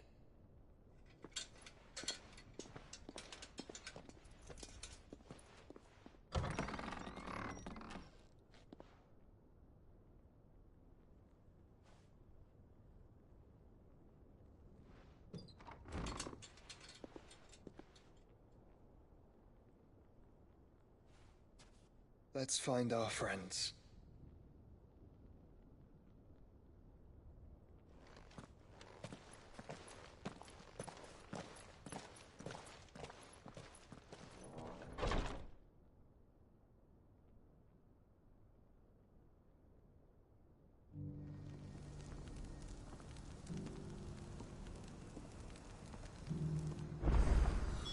It's plain she cares for you very deeply. And I her, which is why I had to let her go.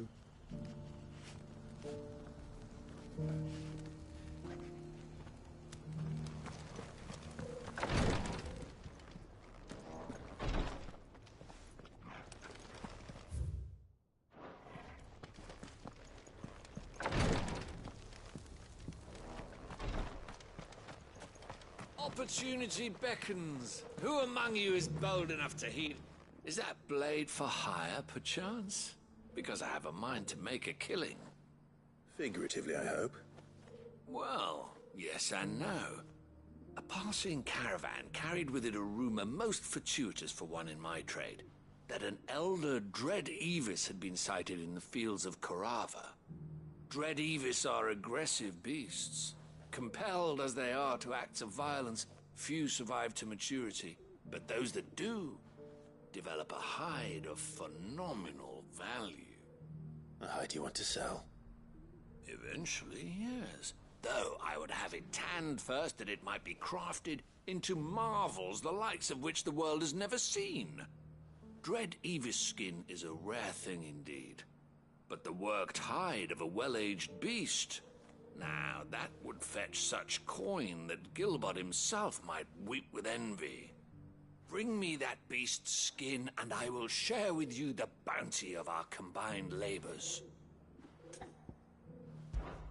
All right. I'll hunt your Evis. Of course you will. When one lives in such troubled times, it is a fool who lets opportunity slip his grasp. Leave Tabor through the east gate, but take the path that branches west. Once you reach the checkpoint at Tovany, you are a mere stone's throw from the fields of Korava. I eagerly await your safe, and above all, triumphant return.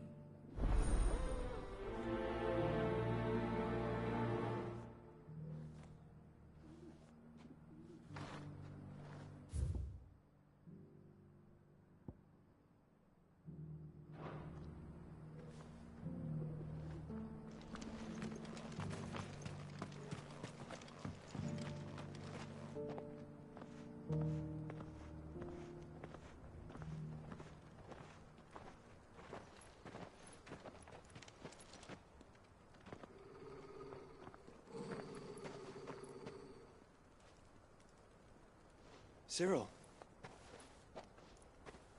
How fares the search? Well, Your Grace, my report shall be with you ere long. Ah, yes. Yotei is otherwise engaged, at my behest. And the duty of wardenship? Fulfilled. For as you see, I've been reunited with my first shield. I am Cyril, Knight of the Undying and bearer of the Burning Quill, charged with chronicling the mortal deeds of His Grace, Joshua Rosfield, Keeper of the Flame of the Phoenix, and rightful Archduke of Rosaria. I entrusted Cyril here with overseeing the investigation into Ultima's origins. Findings from his brothers and sisters afield are delivered here to be collated and catalogued. Just how many Undying are there? Not nearly enough, milady. Yet we are glad to give our all in service to the Phoenix. Such is, and has ever been, our creed. I see. You have your associates, I have mine. But you may now think of them as ours. That won't be a problem, will it? The Phoenix is our sun, and we but the shadows that quicken in his radiance. It is from the darkness that we serve, both him and now you.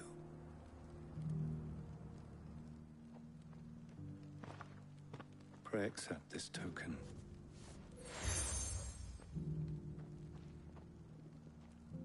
For as long as you bear it, members of our order will reveal themselves unto you. If there is nothing further. No. You are dismissed. Your Grace.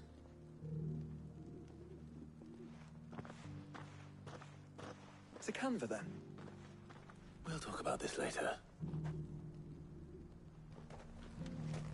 Cyril seemed very, You certainly keep strange bedfellows, Joshua.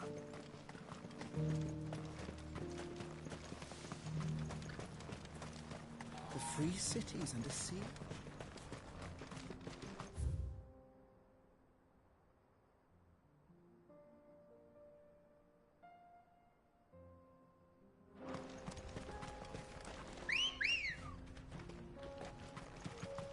Let's go. Fly, Emperor. Are you sure this is the right way, brother?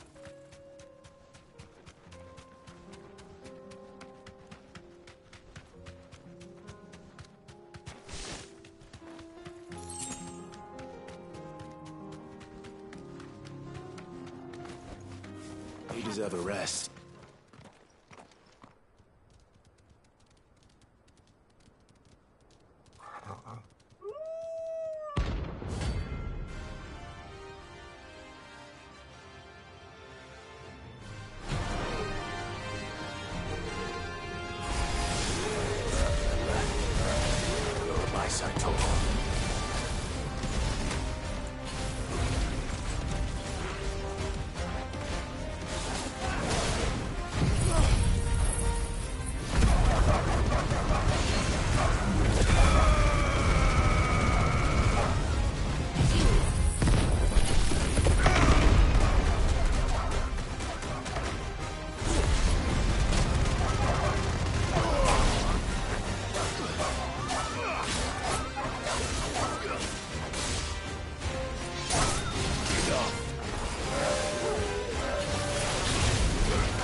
Shouldn't have messed with the leader of the pack, eh, boy?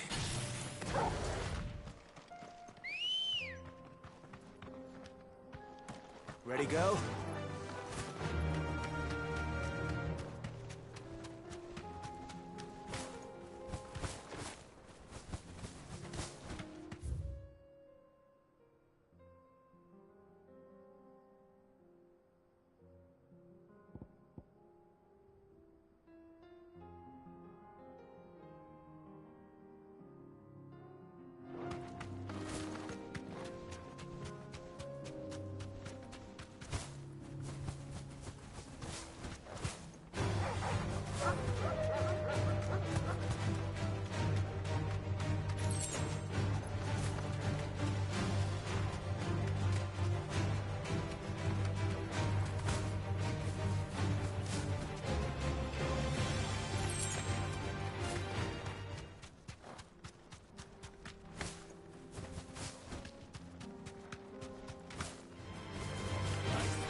safe.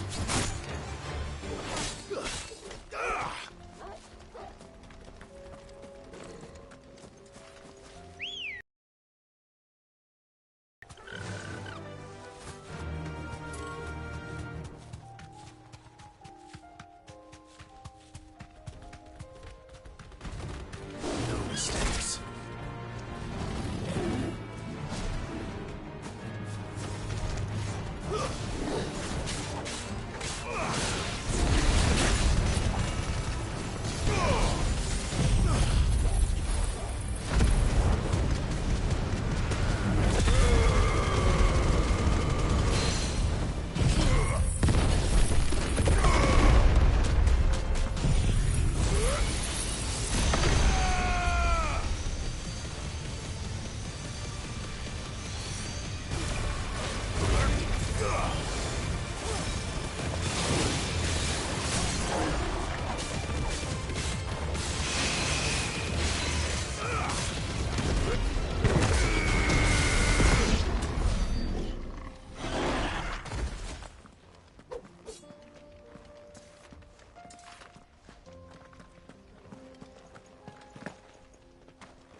Still plenty of fight in him yet.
The sooner it's off my hands, the better.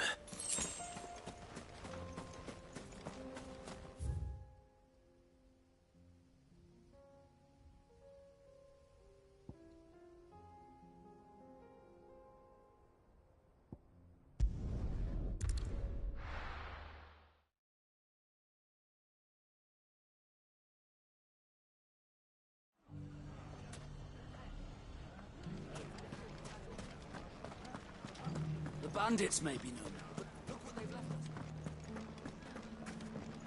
us. It shouldn't be too hard to find goods. The gentlemen of the town guard are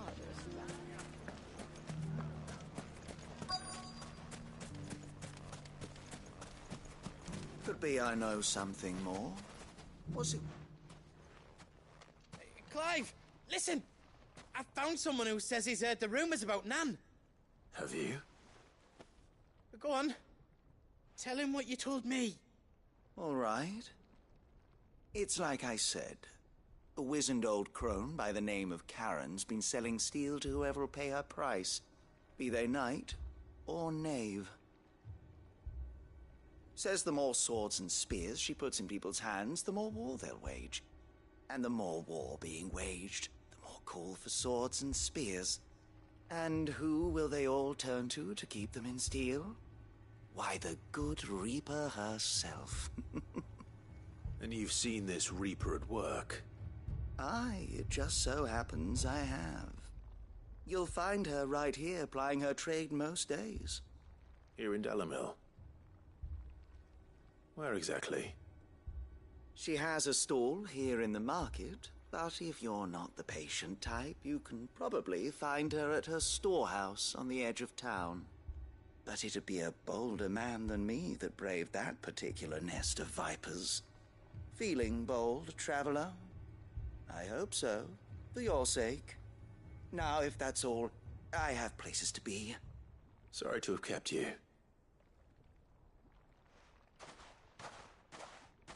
You don't think Nan's the Reaper, do you? Not unless she's discovered the secret of how to be in two places at once. Eh? What do you mean? Lady Karen hasn't left the hideaway in weeks. So who has been running this store he spoke of? Good question. I'll go and have a look. And I'll visit this storehouse on the edge of town. All right, but be careful, Clive. You too, Goots.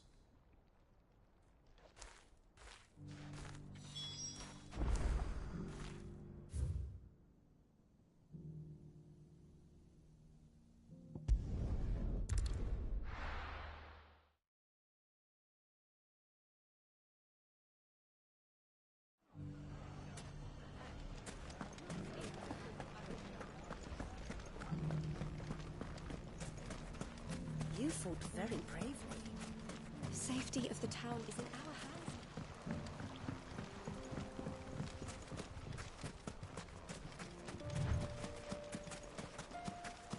hands. Time to brave the Viper's Nest.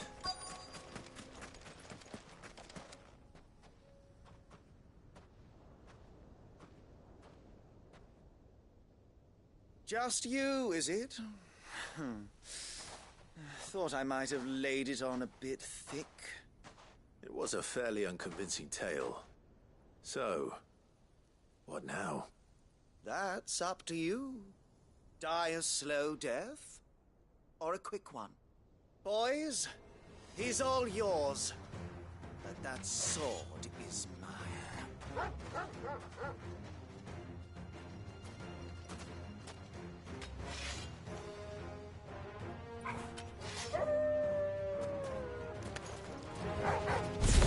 Leave now and we can pretend this didn't happen.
Oh, you've done it now. Go on. Tell me what I've done. When the Borgwyn finds out you've killed his men, he'll have your head. He only wanted that bull of a manservant, the dim one always clinging to Karen's skirts. You weren't even supposed to be here. Who the hell are you, anyway? What were you going to do to him? The Borgwyn wanted him to get to Karen. I was only supposed to point the lamp in the right direction once he arrived in Dalamil. But then you turned up. Well, go on then. If you're going to end me, end me. You're not worth the effort. Now be gone, before I change my mind. Fucking coward! I need to find Goots. Right now.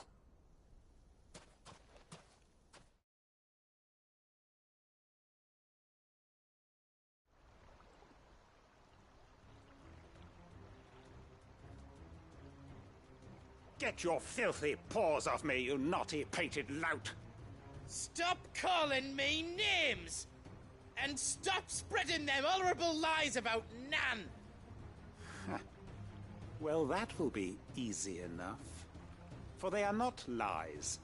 Every last word is true. And she must pay for her crimes in blood. Blood? Goose, are you all right? He's gonna kill Nan! He said she had to pay in blood! After what she did, it is only right. She ruined my life and the lives of countless others. That loathsome harpy's very existence is a crime, and I will not allow it to continue. Goots, was it? I have no quarrel with you. Only with your employer. Run along now.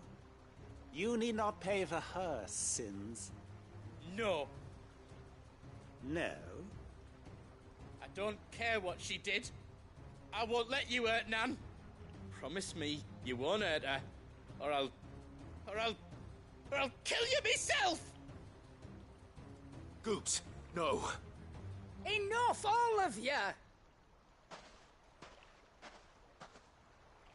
Karen. But how did you? You're a sight less clever than you think you are, the pair of you. Did you think I wouldn't notice the two of you slinking off together? Well, the whole thing got me thinking, who in Dalamil might bear me a grudge? And a certain snivelling shit I ran afoul of in my fairy years came to mind. Though it was just Bogan back then, wasn't it? I thought the years might have taught you some sense, but I see you're the same pants-pissing craven you've always been. What was it we called you? Wet legs? You bitch! Everything that happened, it was all your fault! And now you'll finally pay for what you did to me!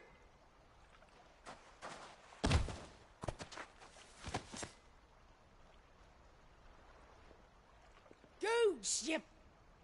If you want a piece of Nan, you'll have to go through me.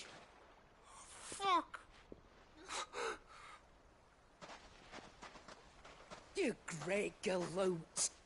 Out of the way, I can handle this myself. So, wet legs, you remember what you told me when we last met? An eye for an eye. Wise words, wise words. And now, it's time to collect.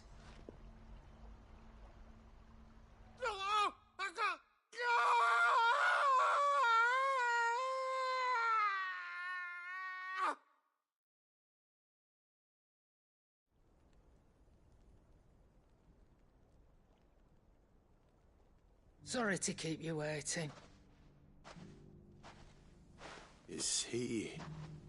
Dead? No. But I reckon he wishes he was. It ain't easy going through life one eye short of a pair. After all, I should know. You don't mean... Oh, don't tell me you didn't notice. Lost it to old Wet Legs back when we were working the same routes. Said I'd stolen from his strongbox. I'd done nothing of the sort, mind, but that didn't stop him taking his little revenge. So I took some of my own. Sorry, lost everything. His coin, his clients. Always knew he'd be back one day to claim his due. But he crossed a line dragging poor Goots into this. He didn't hurt you, did he? No, Nan. Still got all my arms, see? Legs too. But what if he comes back again? What if he does? First we take the other eye, then we work our way down. He'll learn his lesson soon enough. But something tells me the Wet Legs has learned it already. Right. Let's get you back to the hideaway. You've attracted quite enough attention already. Ta-ra, Clive. Remind me never to cross you, Karen.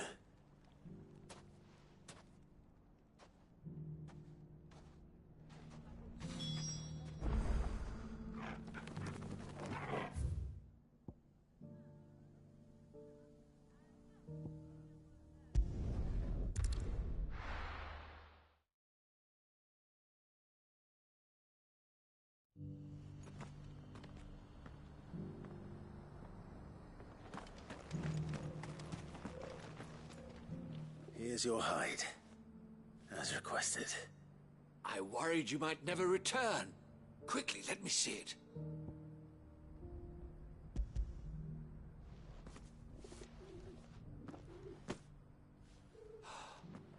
Oh, as supple as a maiden's cheek, yet as adamant as her virtue. This is everything I had hoped for, and more. Clearly, my trust in you was not misplaced. You must be a hunter of considerable talent to have bested the beast with nary a scratch. Join me as my honored partner. With my means and your might, we shall be as wealthy as the merchant kings of Zemeckis. I don't plan on making a habit of this. I'm busy enough as it is. Very well. Though I believe fate had a hand in our meeting, it would be unbecoming of me to beg. Do not allow me to keep you from being about your business. Here, for the hide.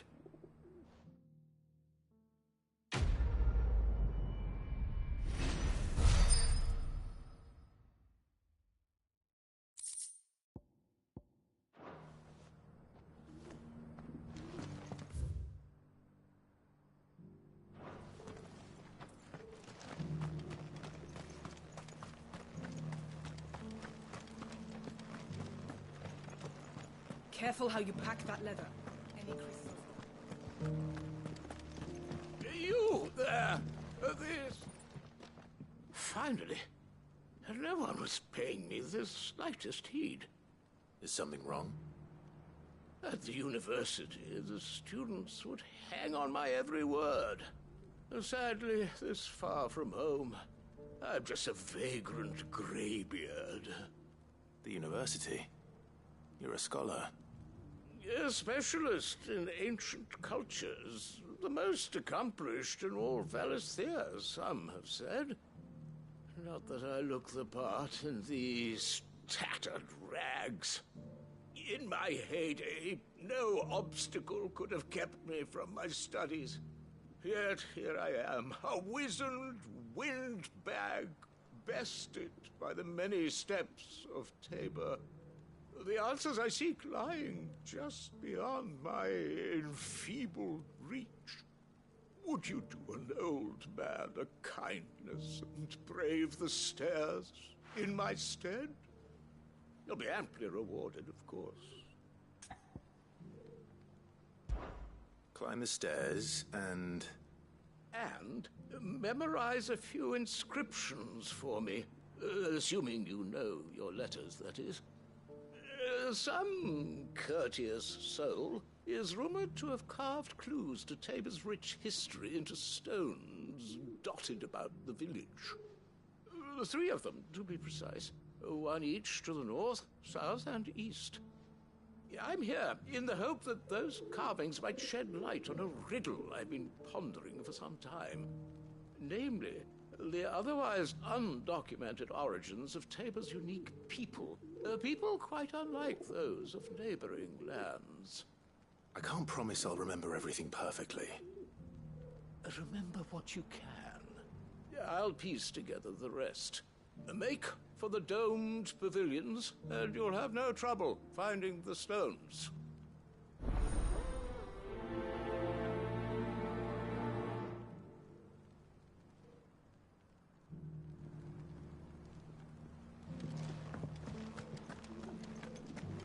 How are those new boots treating you?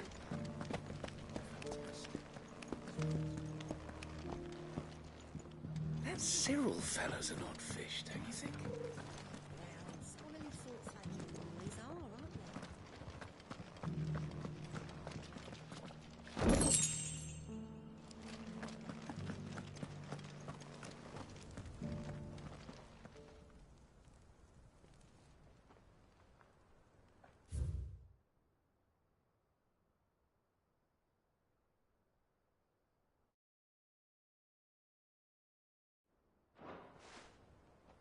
No history would be complete without mention of the mother crystals. Why won't the sky go back to how it was?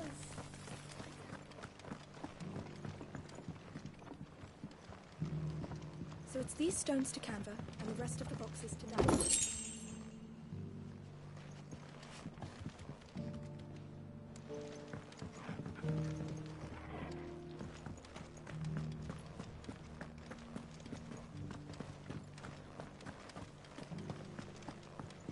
You wouldn't happen to have a decent whetstone in there, would you, madam? Not a scratch on them. Have you noticed the Elder has been coughing less of late?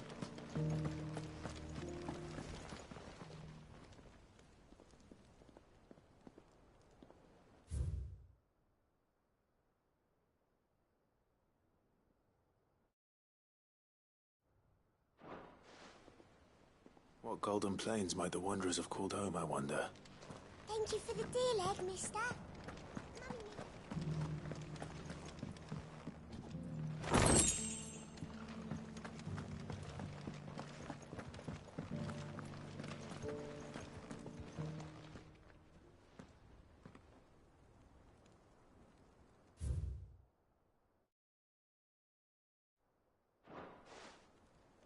Farmers must have settled here in Tabor.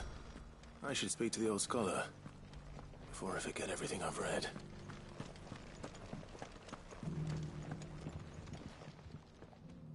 The engravings were in good repair considering their age. Oh, would that I could have seen them for myself. Come, don't tease me now. What did you learn of this place and its people? Let's start with the engraving to the south, shall we? What did it say?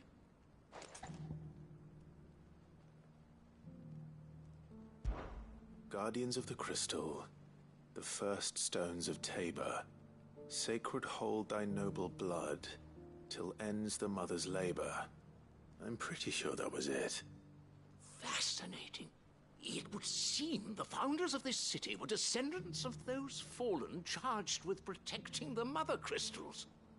But whatever could have driven the Guardians so far from their sacred charges, I wonder? The engraving to the north is next, I think.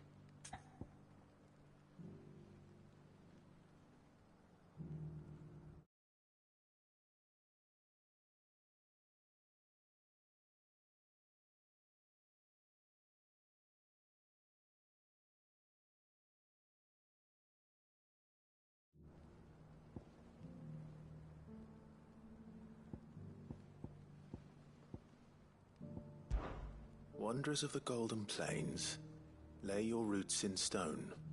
With pride recall thy noble past, and make these rocks a home. Or, I think that was it, at least. No doubt you're right. There are vestiges of nomadic customs in Tabor its guardian roots could never account for. This is proving most enlightening. Now, for the final stone.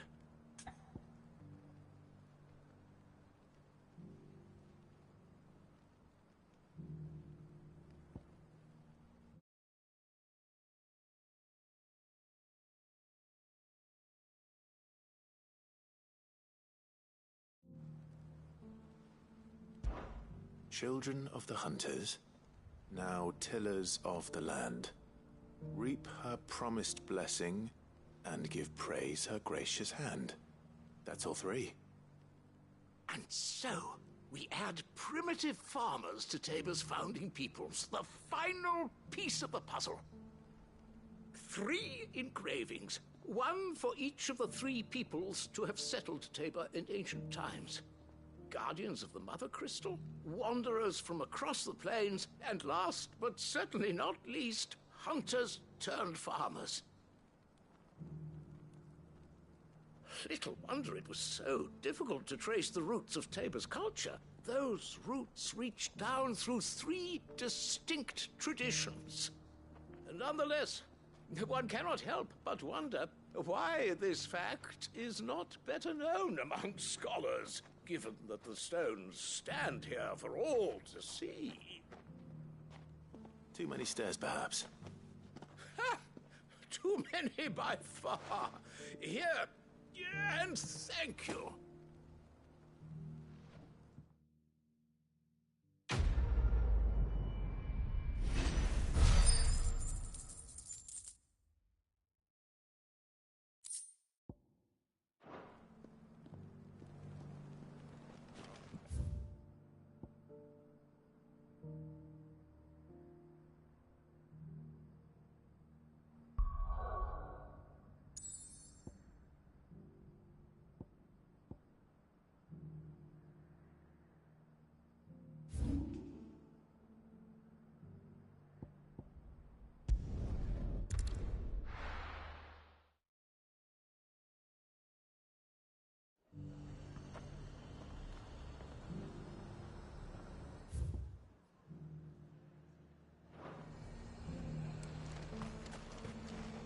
What can I do for you?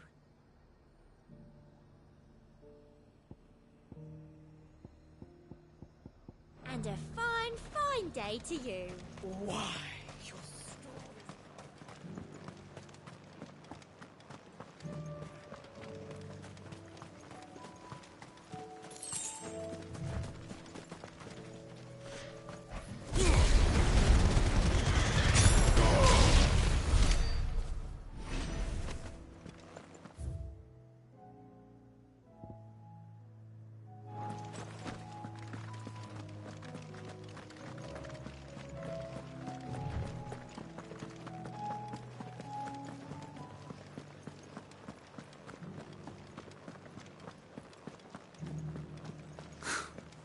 Let of us believe. But there were ghosts at the gates not days ago. You needn't fret. The creatures have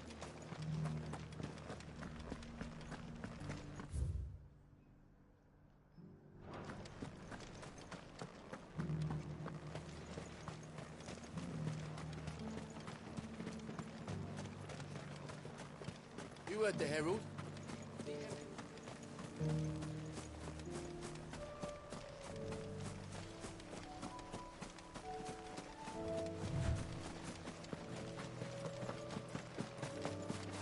Hippocrates said I should be able to find what I'm looking for somewhere nearby. Bright blue dragons and bright yellow flowers. This must be our wyvern. Right. Let's get this over with.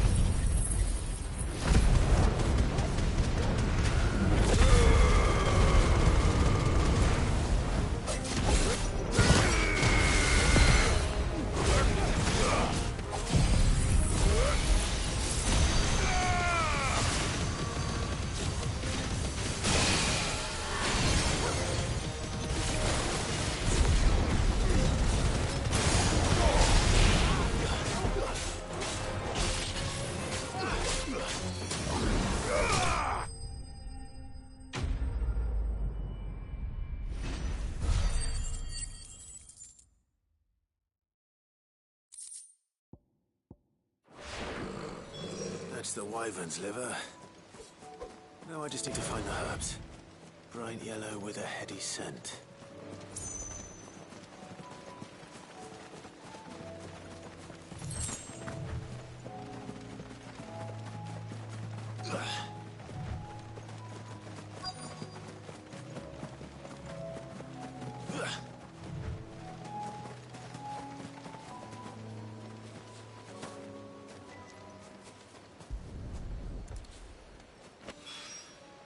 I think that's everything Molly needs to resurrect her recipe.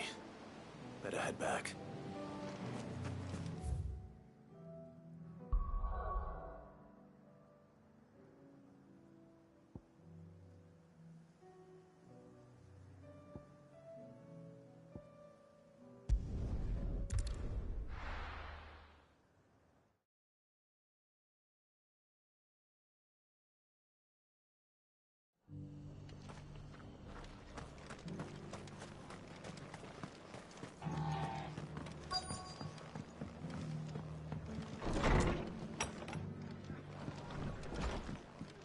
Fates seem bent on driving me from my inn. But if they want me out, they're gonna have to try harder. Have you heard the latest from Twinside?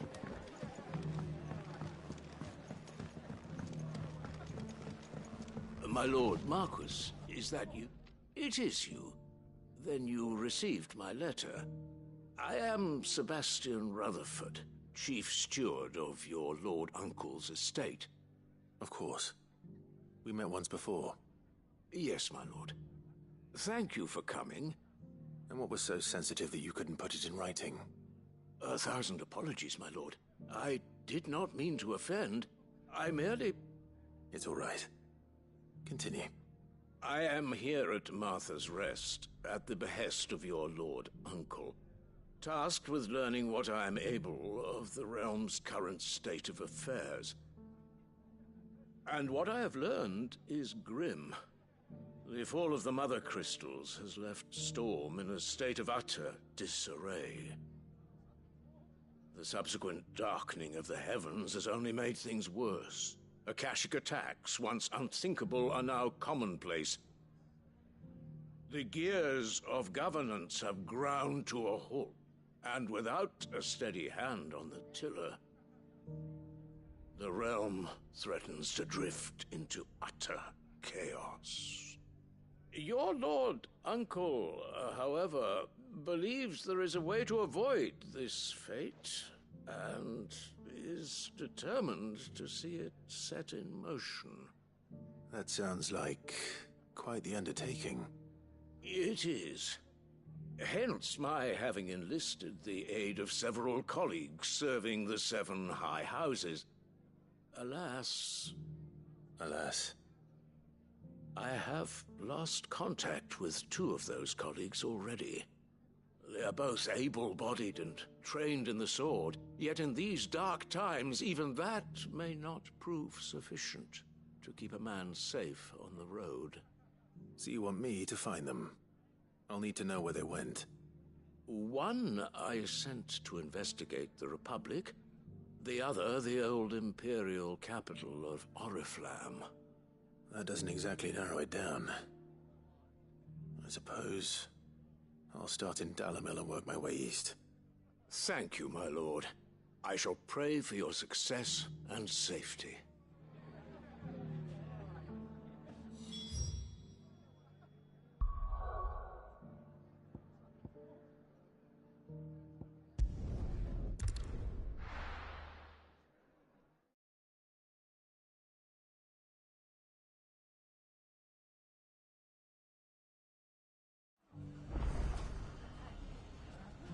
It's not going to be easy finding one man in an entire republic. Let's hope someone here's seen something. Mummy? The gentleman of the town guard.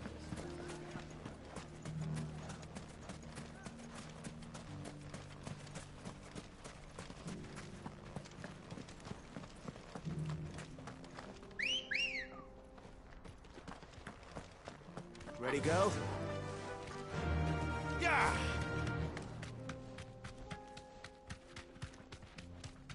Someone's got himself in trouble.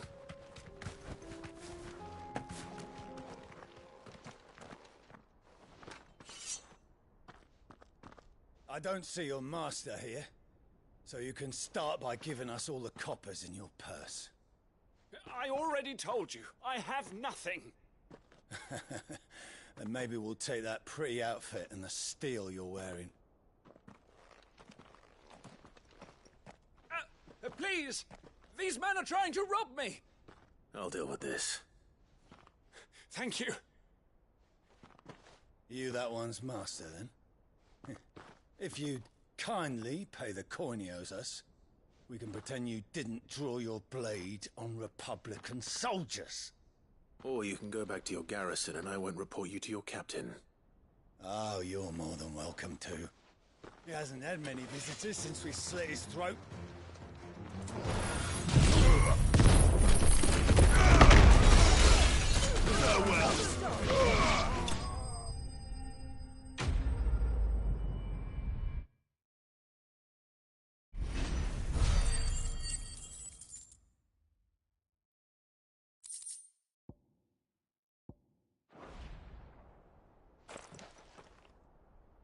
I'd expect as much from Hugo's faithful, but these were men of the fist. Much has changed in the Republican army since they lost their rock. You've seen this kind of thing before, then? Many times. I was sent here to observe the situation. You're one of Rutherford's men. He sent me to look for you. Well, then you have my thanks. I fancy I could defend myself against one, perhaps 2, but a whole regiment.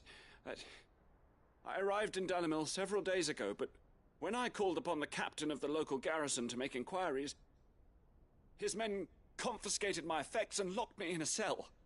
The captain is no more, and his men make the rules now. Fortunately, I was able to bribe my way free, only to be stopped again by those soldiers you so kindly dispatched. What of the Fist's central command? Surely they wouldn't allow such lawlessness amongst their ranks. I would imagine they are unaware of it. Most of the army has fallen back to the capital and hunkered down behind her walls. Those who weren't recalled now rule the fringes unchecked, answering to no one but themselves. Then it's worse than we imagined. You should return to Rosaria. It's not safe here. I'll find a caravan heading north. You won't mind if I borrow one of these soldiers' coin purses?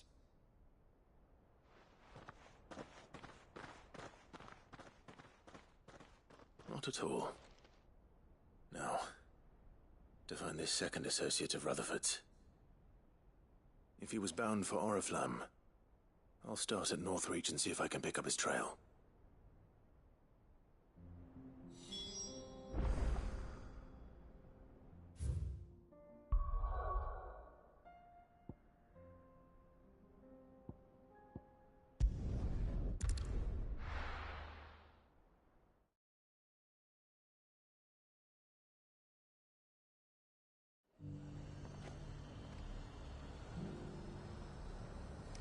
There's a lot of road between here and the capital. Rutherford's man could be anywhere.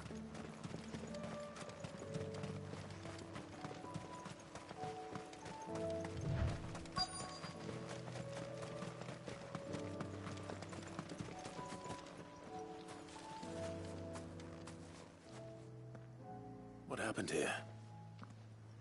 If you're with the others, they've already relieved me of my belongings. I'm not. I'm looking for someone who was sent here by a man named Rutherford. And then you found him. I'm Alistair Rockford, attendant to the Lady Ariane of House Wellesley. Of the 7 high houses of Rosaria. It's been a long time since last I saw my great-aunt. Is she well? My Lord Marquis? Yes. Yes, she is. The Lady Dowager has granted me leave to assist your Uncle Stuart.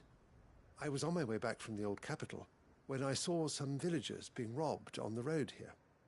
Bandits? They looked more like field hands, but it didn't matter in the end. I did what I could to help the victims, but all it earned me was a pommel to the temple. Which way did they go? South, toward the gate. All right. I'll take care of them. Founder knows I've met enough of their kind. You head back to Northreach, visit the Vale, tell them I sent you. Thank you. I shall. Founder be your shield.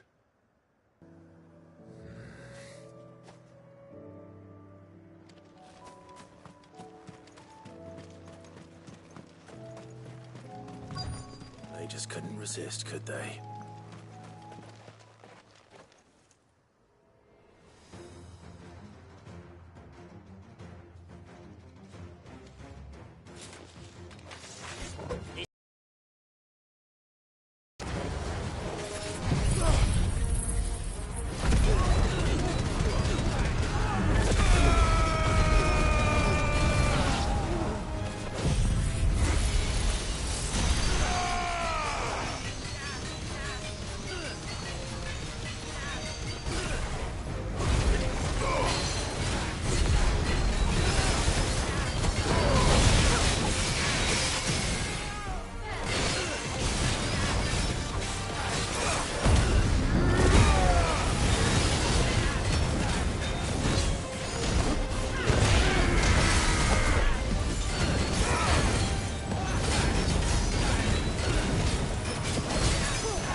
Make for the town while you can.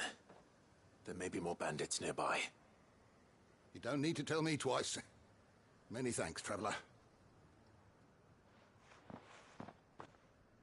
This looks to be all of them.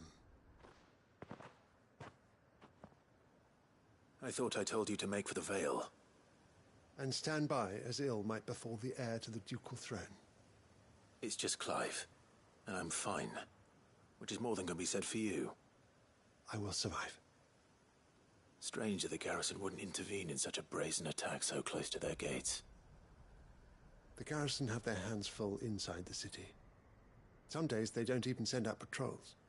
There are few hands left to work the fields, and even fewer to transport the grain. The market stalls are nearly bare, and the price for what remains is exorbitant. It's not uncommon to see a fight break out over a crust of bread. When I said the ones who attacked me didn't have the look of bandits, I meant it.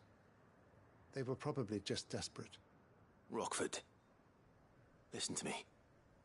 If you are to continue your investigation, you first need to seek the attention of a healer. Of course. I shall return to Northreach right away. But allow me to thank you first. Had you not happened along, Don't thank me. Thank Rutherford. It was he who sent me. I suppose he'll be wondering where I've got to. I shall send a Bistolus as soon as I'm able. Good day.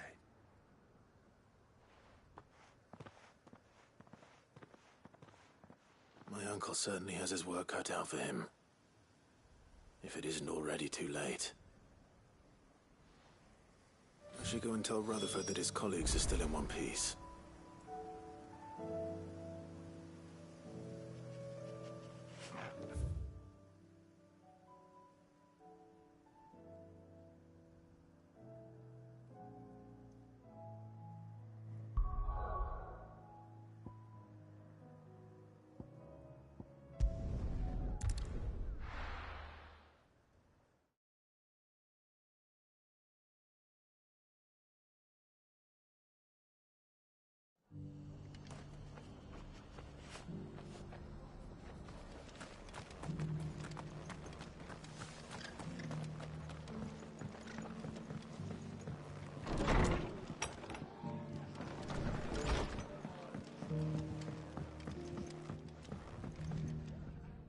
I see you're still here. The Rest's location affords a constant flow of traders, and with it, a constant flow of information. Speaking of which, I received word from both my associates. They have resumed their investigations, thanks to you. I only happened to be in the right place at the right time. They both seem to think the realm's prospects rather grim. I am afraid that grim would be putting it lightly. Storm is in crisis, and if we are to free her, we must work quickly. And we must work together. Such is your Lord Uncle's wish. As it is mine.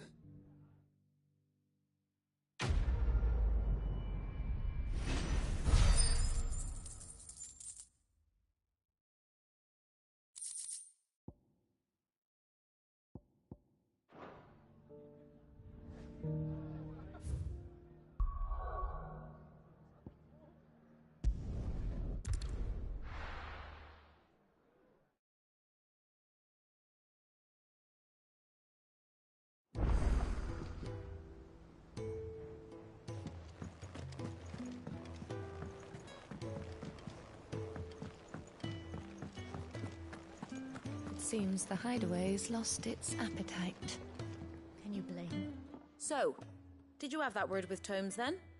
I did, and he was as helpful as ever. He told me exactly where to look, in fact.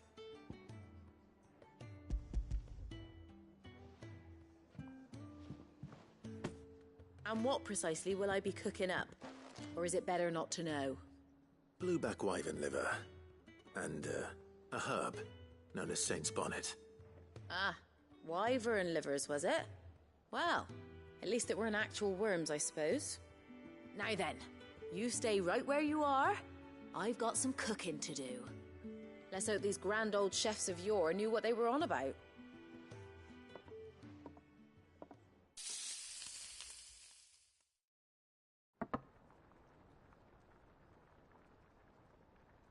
And here we have it. Fried mortress of skyworm. Ivan's offered to make sure it's fit for consumption. Well, I say offered. He as good as begged. And rightly so. Is there any higher honor than partaking in a slice of culinary history?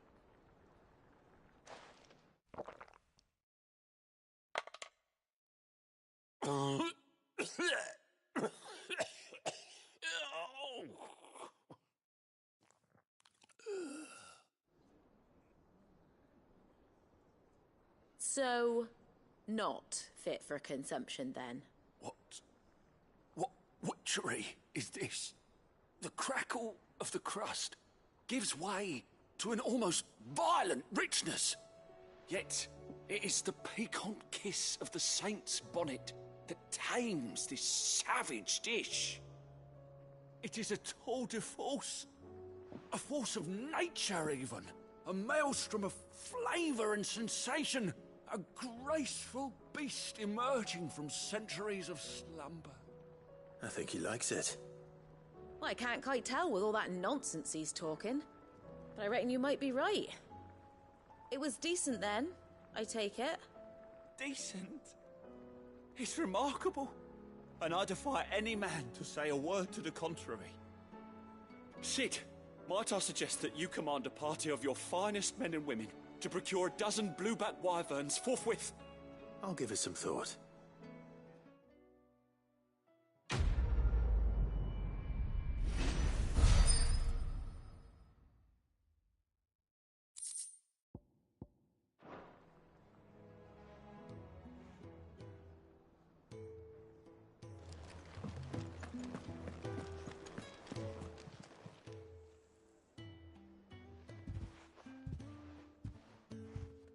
Nothing like a dish of cold vengeance to foul the gut.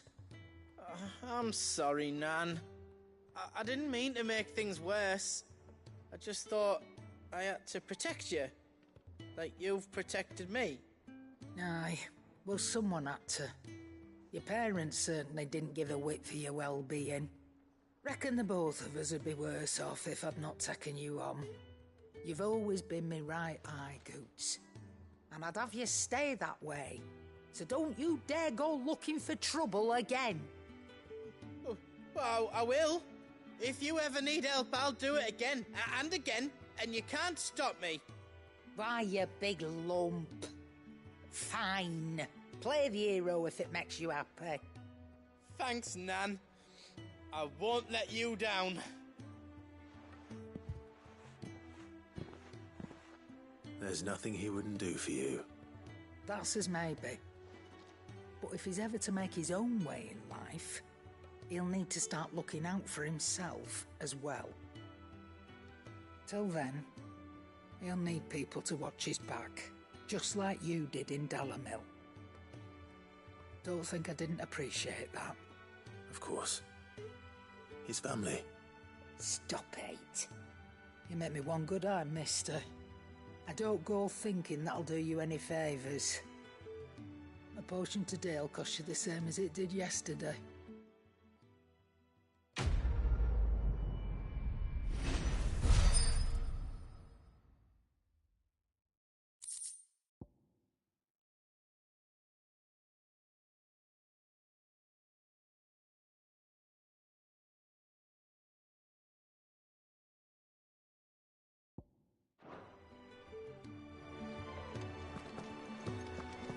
Did you see the pair that got hauled into time?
free city's under siege.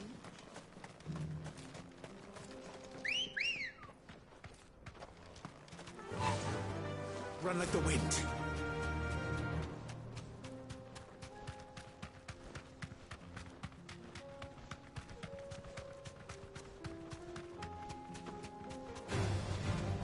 Orcs. Then let us be rid of them.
Clive. Smoke. Is the city fallen?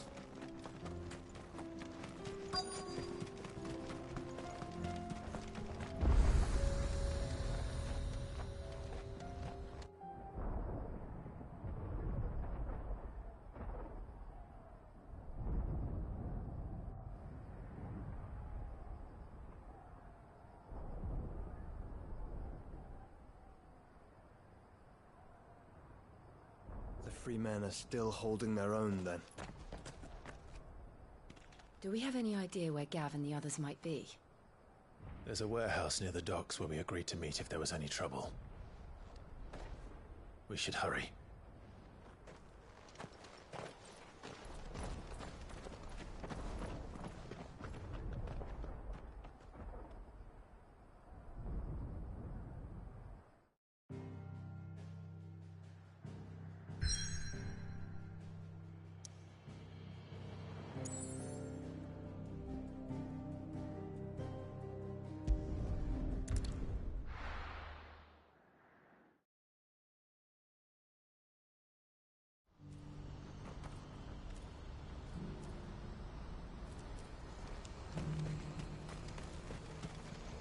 What are you looking for?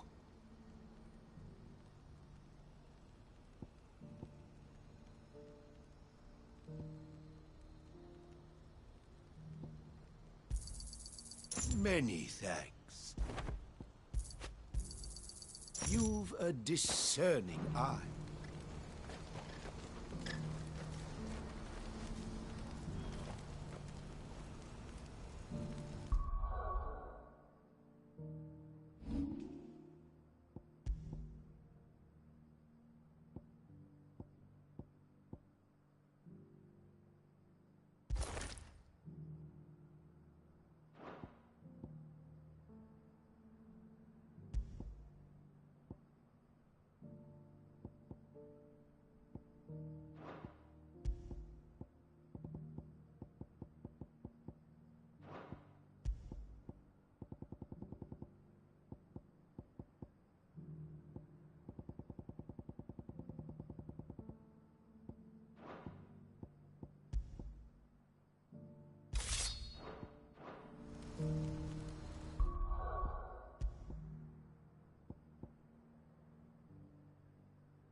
If we're going to do this, we'll need help.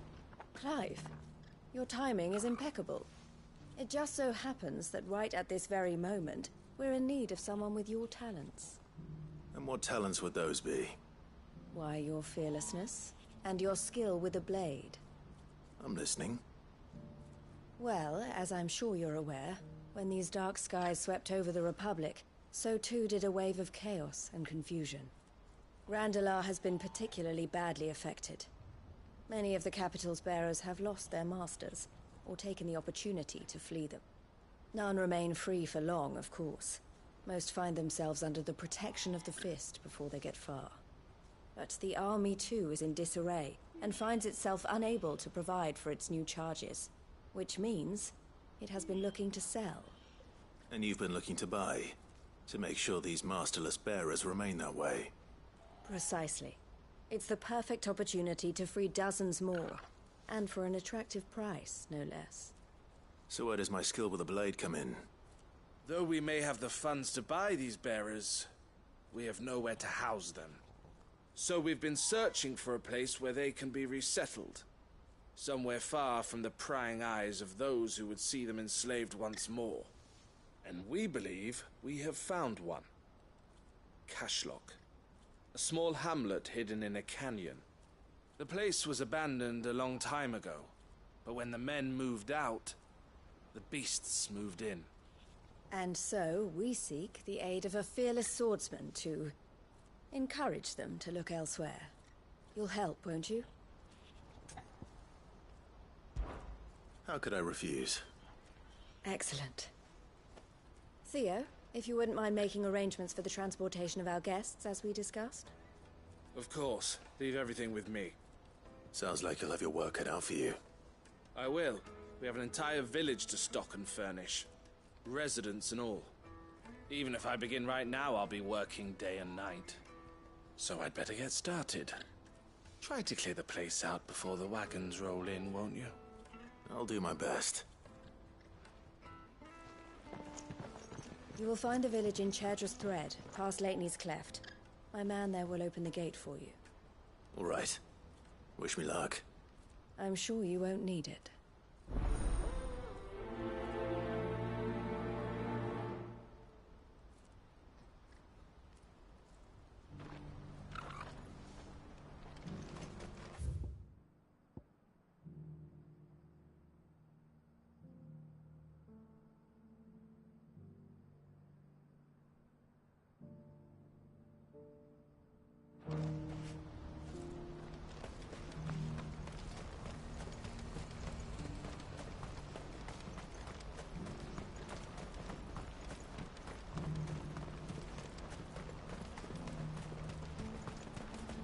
I wouldn't give for a hot.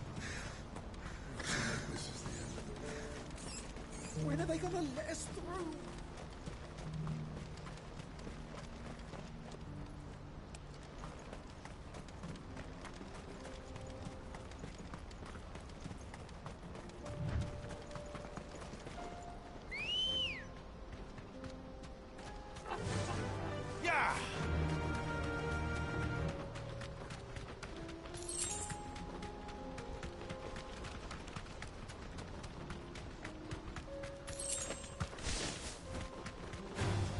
Time to fight.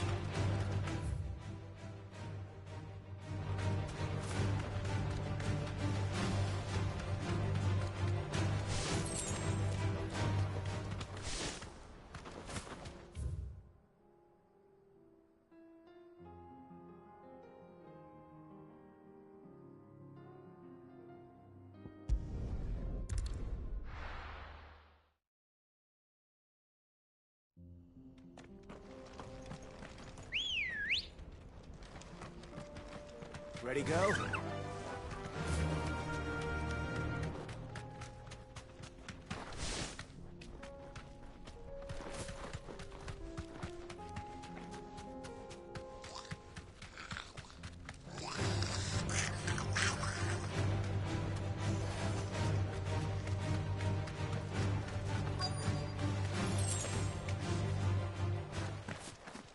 This must have been a nice place once. It will be again.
I think that's the last of them.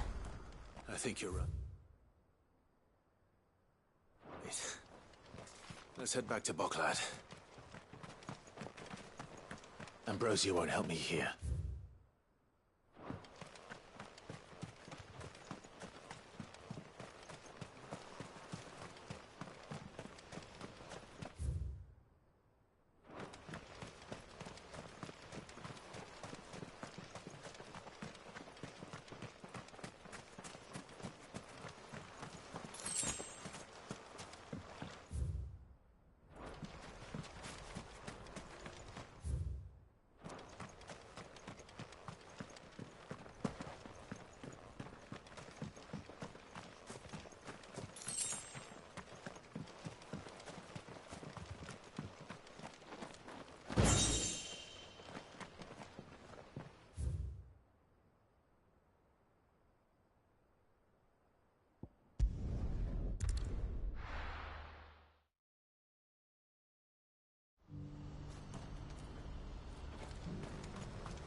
Something the matter, Theodore?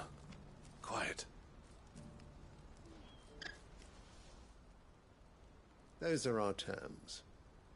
I trust that you will give them your full consideration. I shall. Thank you.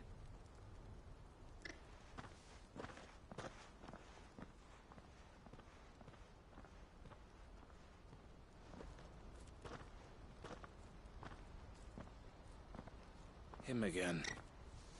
Someone you know? Yes. And, no. But enough about him. How did you fare down in Cashlock? It's done. The village is safe now. You made quick work of it, as always. I should go and let Eloise know. Don't let me keep you. But Clive, don't tell her I was watching her, will you? She'll only get upset. I'll explain everything once you've finished with your report. All right. We'll speak then.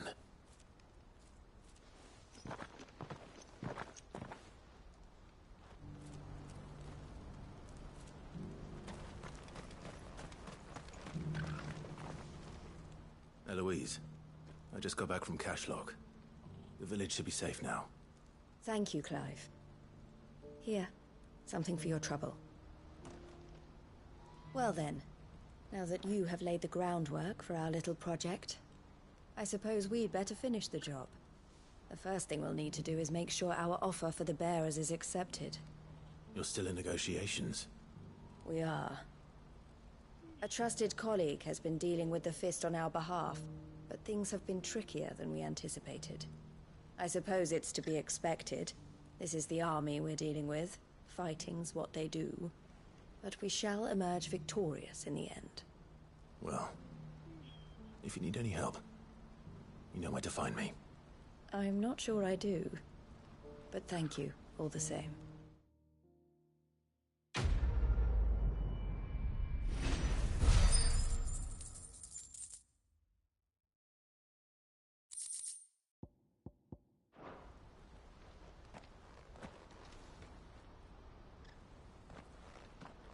Ah, Clive.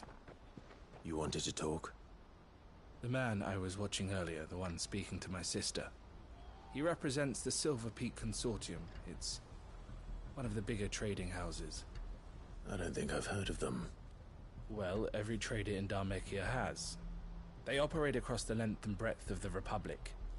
And they're still expanding. They've been trying to get Eloise to join their ranks for some time now. And judging by her reaction earlier, I'd say she had half a mind to accept their latest offer. And you'd rather she didn't? I would rather she did what makes her happy. And I would never deny her such an opportunity. Eloise saved me from slavery. And we have striven to save others like me ever since. But this was not the life my sister wanted, nor the one she deserves. I won't let her give up on her dreams again for my sake. She freed me from my bonds, and she must be freed from hers in turn. You're a good man, Theo. I have always been grateful for what my sister did for me, and I want to repay the favor. by letting her live her own life. But each time an opportunity to do just that arises, she turns it down. For my sake. She loves you. And I love her. Which is why I want this time to be different. To show her that I don't need to be watched over anymore. Though I'm sure I'll still need some help from time to time. I trust that I can count on you. Always. Thank you, Clive. Well then, I had better get back to work. These bearers aren't going to move themselves. That's a job for the Crimson Caravans.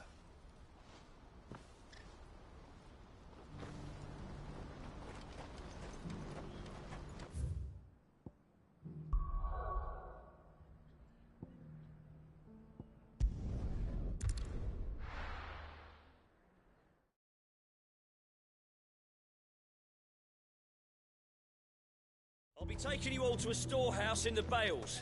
Leave anything you don't need.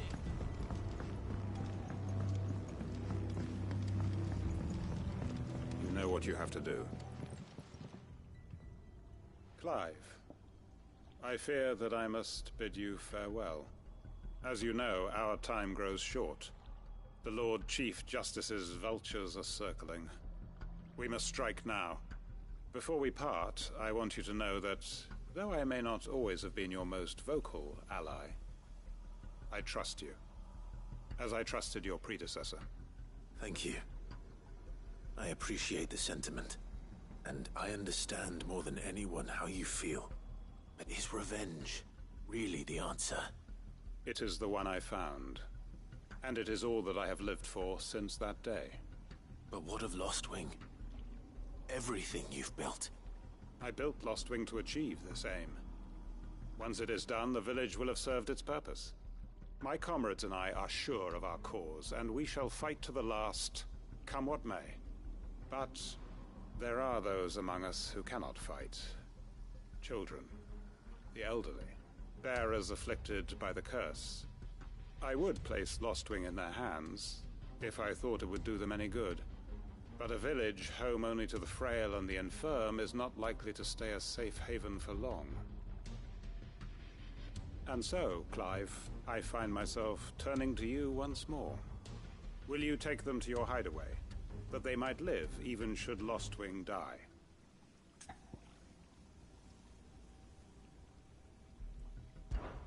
I will. Thank you. I will not have it said that I did not see to the well-being of those who rallied to my cause. The people I speak of have withdrawn to Gotan's Bales, away from danger in case the Black Shields strike. Understood. I'll make sure they get to the hideaway safely. Then the last of my preparations are complete. Fare you well, Clive. And may Griga guide us. All of us.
Everyone, Quinton has asked that you come with me.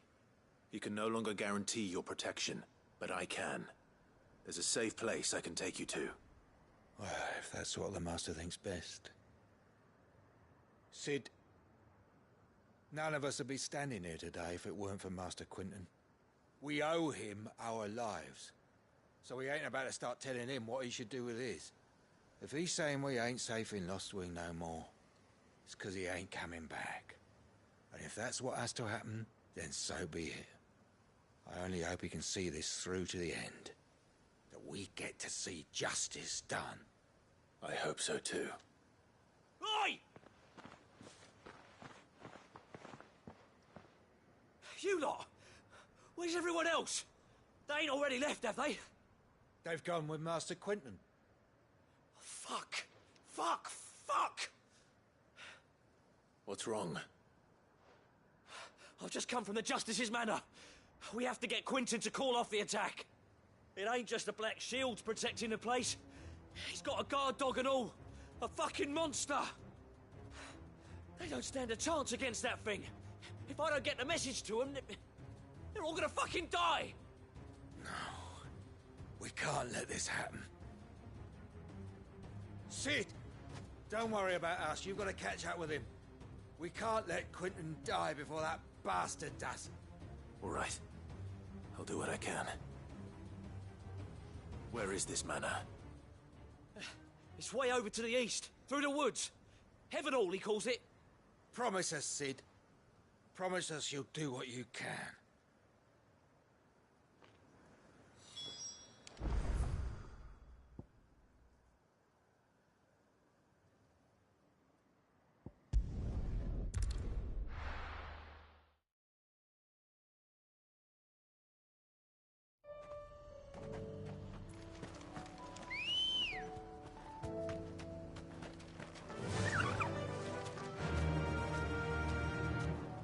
You deserve a rest.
Run like the wind.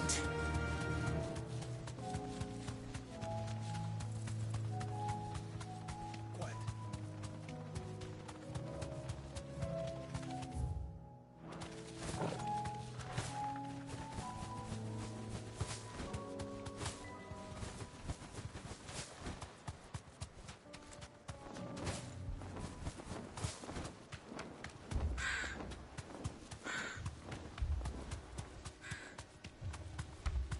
Clive, look.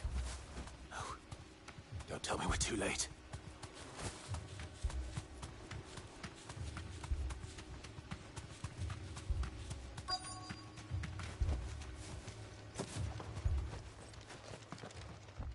Quinton, are you all right?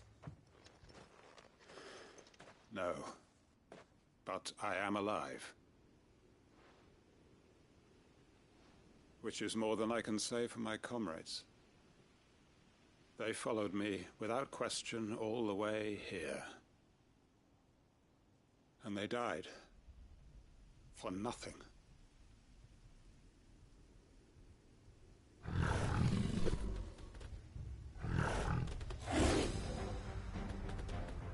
This must be the guard dog. Quinton. I'll hold it off. You go. But... your comrades didn't die for nothing. They died for you. Don't let their sacrifice be in vain. I won't. Come on, then. That is no mere guard dog. No. Just a rabid beast that needs to be put down.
we'd arrived earlier.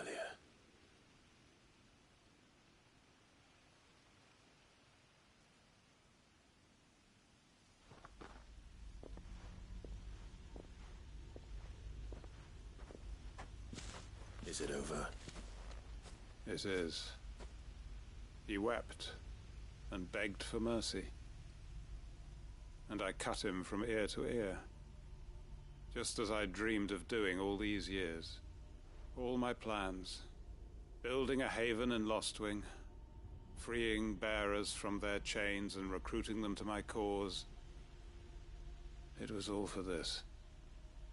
But what is this? Justice. My faithful comrades. All those lives lost, so that I might take another. Quentin. Master Quentin! Oh, thank Grieger you're safe. You're alive. And so are you. I'm so sorry. I tried to warn you about that thing. And I hate to say it, but there's more bad news. It's Lostwing. It's been flooded. What?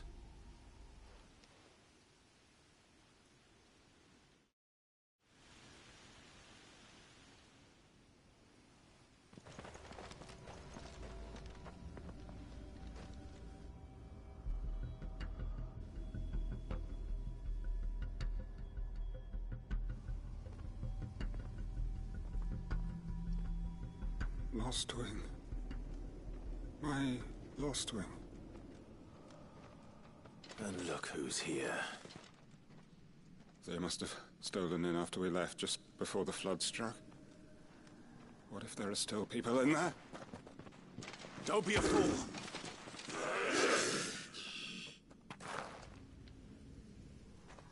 Damn it.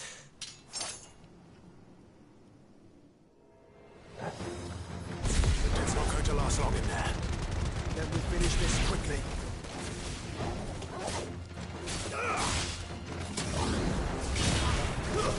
Stay down!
I need to find Quentin.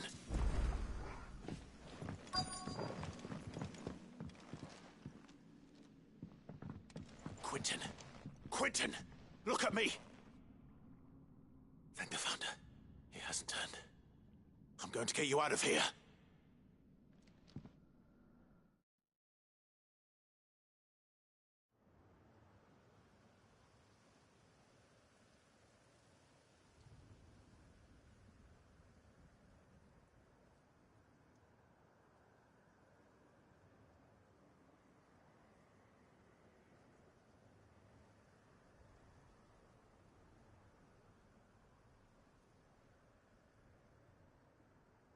Welcome back to the land of the living. Is Lostwing? The flood has filled the valley. I see. Then all is at an end. A strange way to achieve one's life's ambition. No, Master Quinton. Save your strength. Why?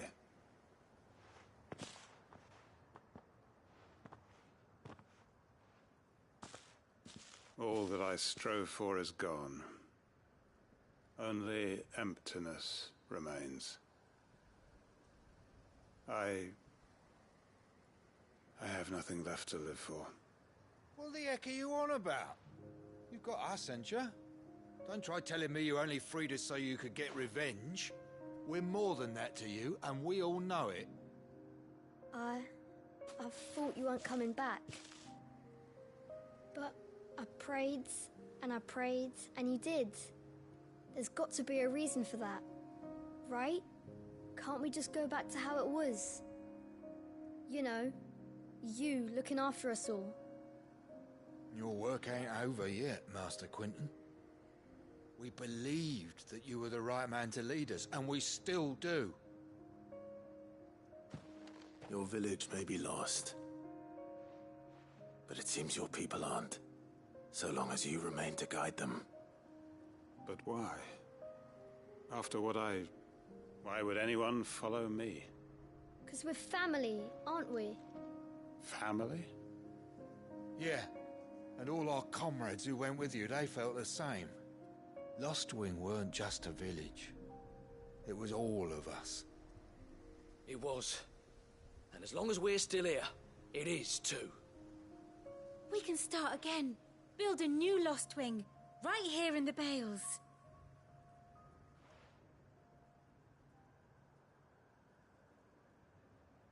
A fresh start.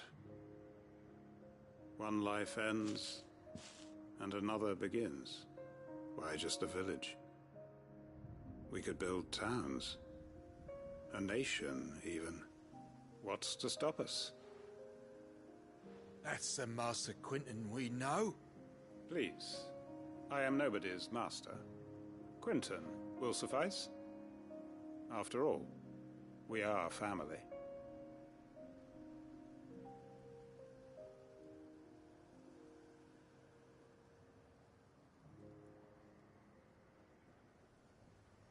Permit me to withdraw my request. I will no longer be needing your help in looking after my people. I'll pretend you never asked. But you must be rewarded for your efforts on our behalf. You saved my life twice over. And more besides. A bottle or two of your finest red will suffice. Of course. Nothing but the best. And I have a feeling that this year's vintage will be the finest yet. If you don't mind waiting, that is. I look forward to it.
Clive. Just the man I was hoping to see. Oh? And why is that? You remember how some of Sir Wade's guardians took up residence here after the Akashic attacked? Well, now the rest have come to join him. Seems their barracks in the Lazarus have been lost to an ether flood. Now, I don't mind having a few more brave boys around to keep them animals at bay. I ain't daft after all. But we ain't got nowhere for 'em to bed down. Poor buggers are having to make do with haylofts and chocobo pens. I'd build 'em a new barracks here if I could. But where would I put 'em? There just ain't enough room up here on the rock. Which leaves us in a bit of a pickle. The people we're counting on to keep us safe are living like beggars. I see. And it ain't just that lot. There's bears to think about too. There's been more and more of them turning up lately, coming from all over looking for safe haven. But there's only so many we can shelter with the room we've got. We can't keep cramming more and more people into less and less space. What we need is a new home for our new arrivals. And that's what I was hoping you might help me with. If it ain't too much of a burden, of course. It's no burden. Thank you, Clive. So, where were you thinking of making this new home? Well, I reckon we could do a lot worse than Eastpool. Eastpool. It's been a long time since I thought about that place. It was a tragedy, what happened. And if any of us could have done anything to stop it, we would have. But what's done is done. And those who lived there wouldn't have wanted the village they loved to be left in ruins. I suppose you're right. The blight might be pressing in, but I reckon it's got a good few years left in it yet. There's just one problem. A band of cutthroats have made it their den, and they don't seem like they'll be moving on in a hurry. Nasty bastards they are too. I've lost some good men to their raids. Would have sent someone to clear 'em out sooner if my boys didn't already have their hands full fending off the Akashic. But now we've got a few more guardians of the flame to call on. I reckon it's time we made our move. What do you say? Fancy leading a raiding party? I do. Eastpool was once home to people I loved. I won't have bandits sully those memories. I'll gladly drive them out of there. And I know the men will gladly follow you. I've already shared a few thoughts with Sir Wade about how we might be able to win the place back. And I dare say he's got some ideas of his own too. Why don't you go and talk to him? Of course.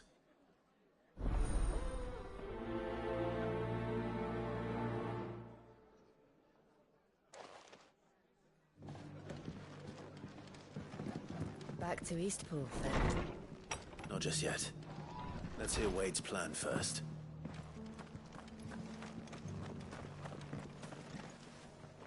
So, Wade, it's good to see you well. And you, Lord Rossfield. And you. I spoke with Martha. She tells me you have plans to free Eastpool and make it your own.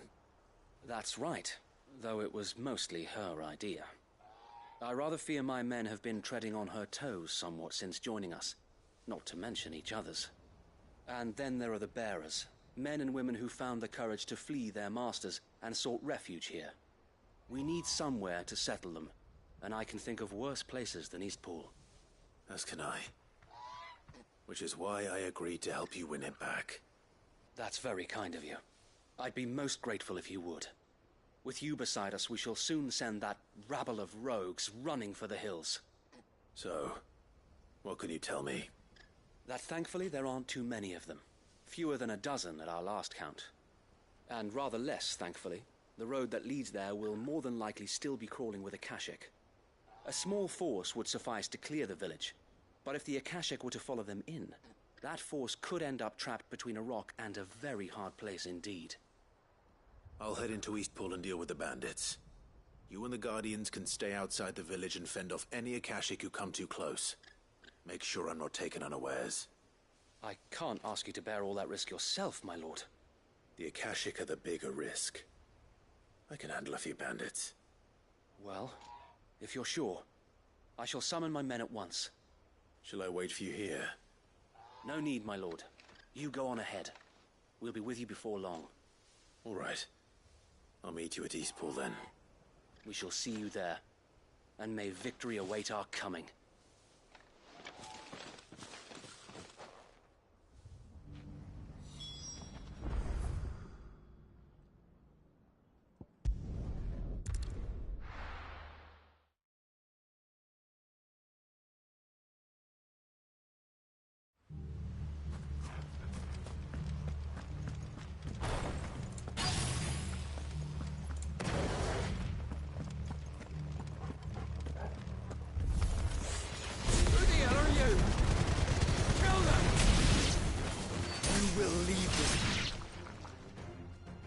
That's the end of that, then.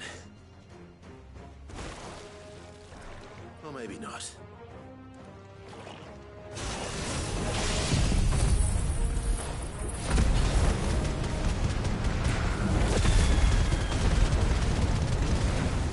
What's that thing doing here? Doesn't matter. It goes too.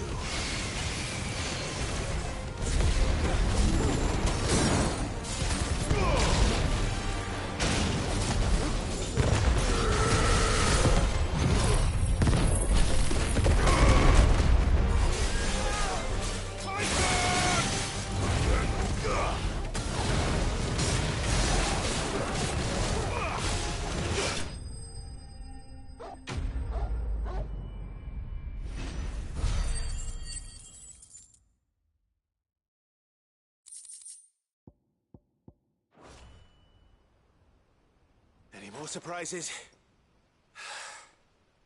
I'll take that as a no. Bravo! A magnificent display, my lord. You were watching? I thought you were keeping an eye out for a Kashik. We were. Put down more than a few on the road, then arrived just in time to see you slay that... whatever it was. Let's hope it was the last of its kind. Though I expect you and the Guardians will be up to the challenge should another appear. I would hope so, my lord. Your men will be bringing the bearers who'll be living here, I assume. It might be best to send word for them to come right away, before any other unsavory characters move in. Of course. I'll send orders for them to depart immediately. Leave it with me, my lord.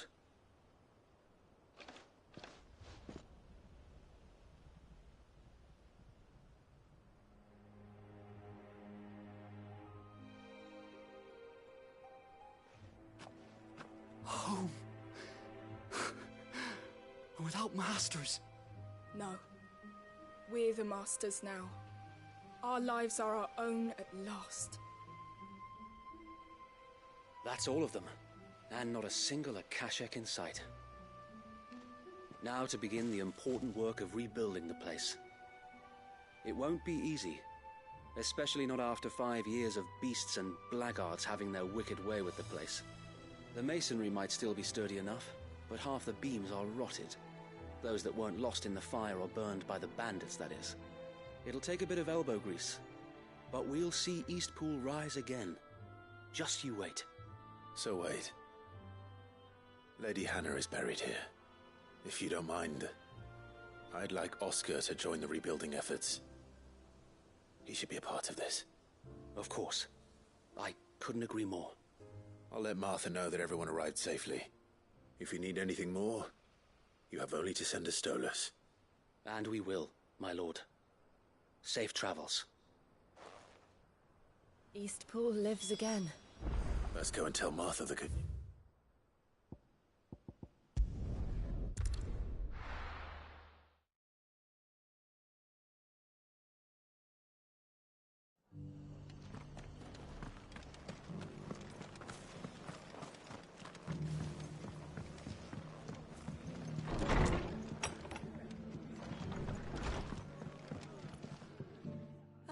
There you are.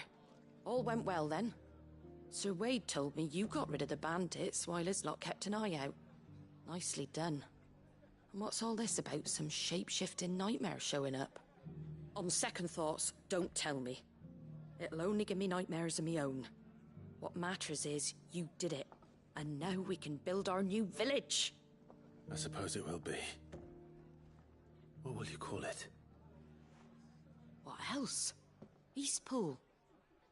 Sir Wade said it best. There's plenty bad happened to that place, but that don't undo the good that happened there. No need to throw the baby out with the bathwater. Did Wade say that? Well, something along those lines. Anyway, the poor souls might have made it to Eastpool, but their work ain't done yet. So the way I see it, neither is mine. If it's food or lumber or strong backs they need, the rest is ready to provide it. Thank you, Martha. No, thank you. You didn't have to help us. I wanted to.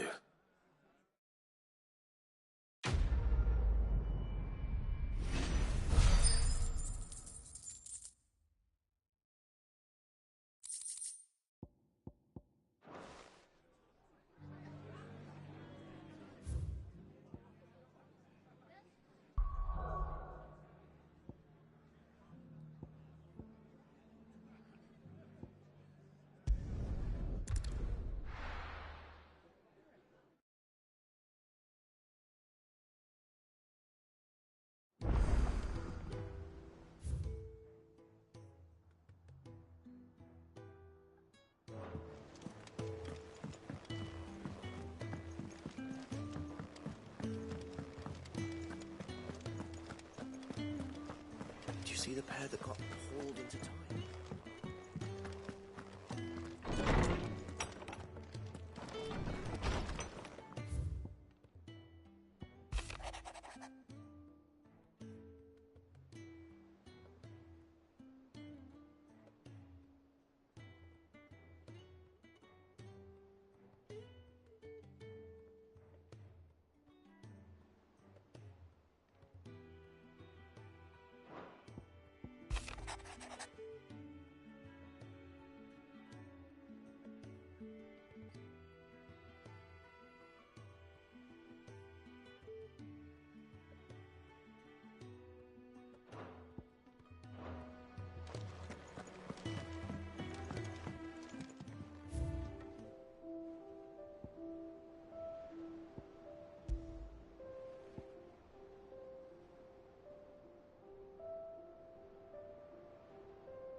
Did you see that?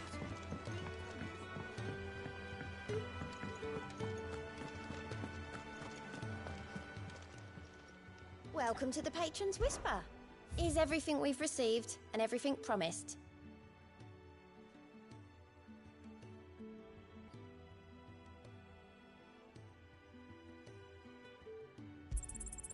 You earned this. All done?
Back again?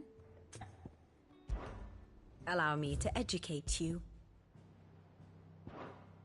Study it well, Clive. Thus ends today's lesson.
mother's bidding.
Your work here is done.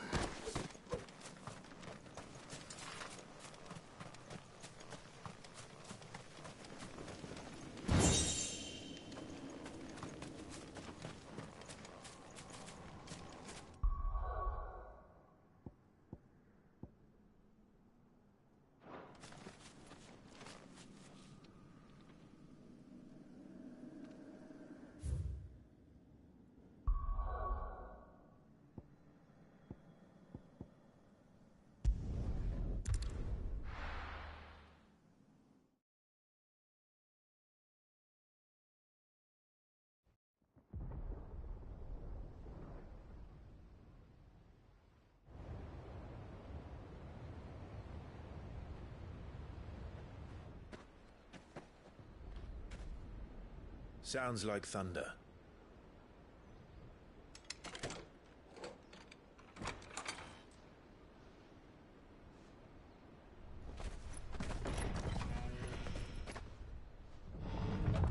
You're late. I was starting to think you'd stumbled off a cliff. I seem to recall that was you, Gav. Good to see you. Any trouble on the road? Nothing we couldn't handle. I knew you'd come. Is that who I think it is? Yes.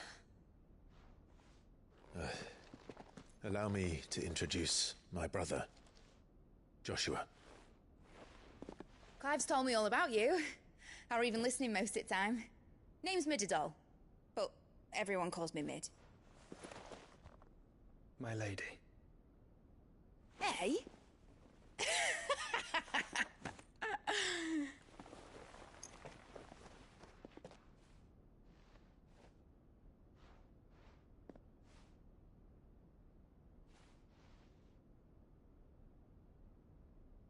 My boy. Uncle Byron.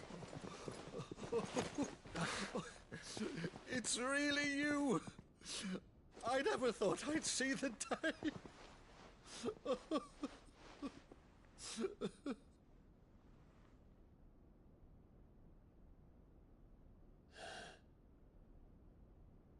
So these Akashic are being controlled. That's what it looked like. Empty eyes, eerie blue glow. No doubt they were turned, but silent as monks, every last one of them. Your man here speaks true, Clive. We saw more than a few in this city. They moved in ranks with a purpose, and not of their own. Ultima's doing. Perhaps. What of the city? The people? Dead, mostly.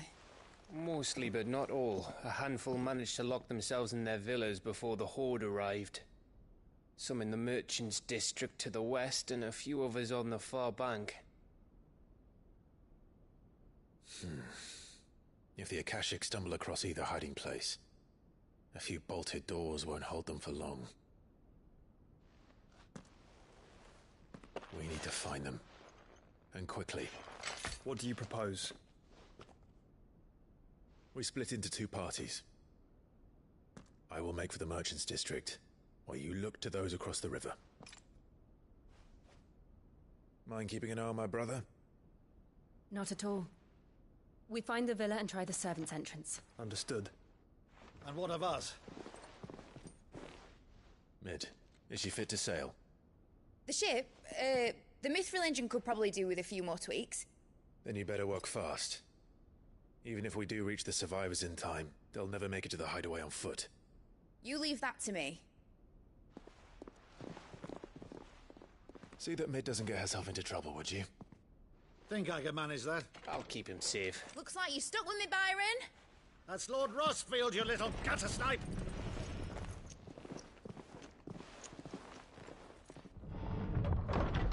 Shall we then? And you keep Clive safe. Be careful. Both of you. You too.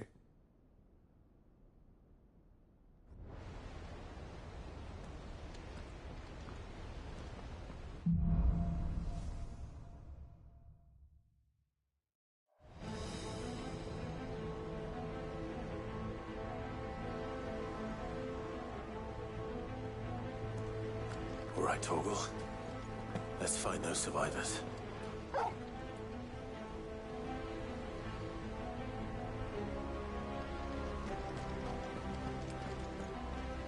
They don't stand a chance against those things.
may still be survivors inside.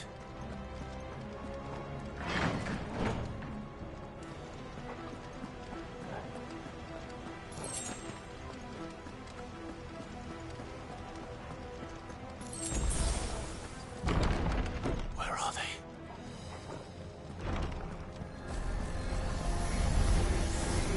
These creatures. These Ultimus creatures step this far. What the hell is going on here?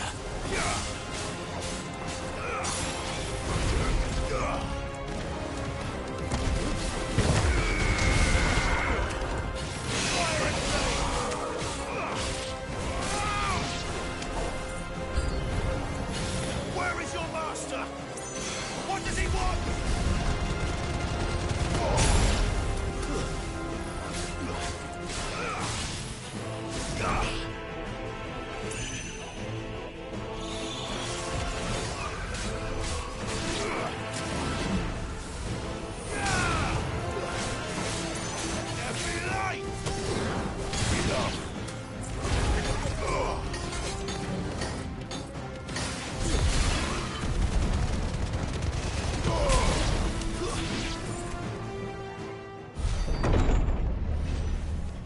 You've caused quite the commotion.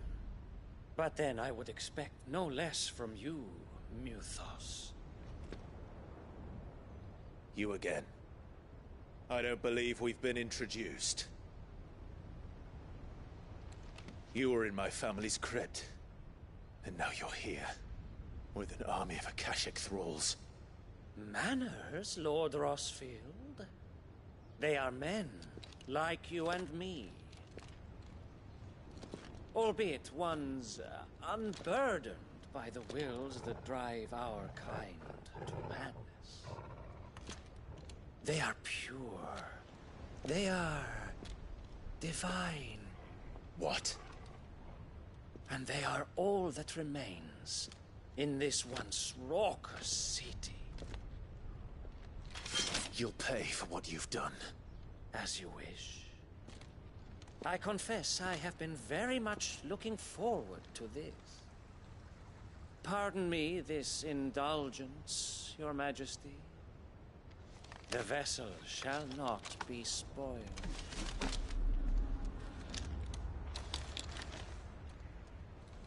I am Savior of House Harvard, and you will yield. Or not. As long as you don't hold back.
Seems uninspired.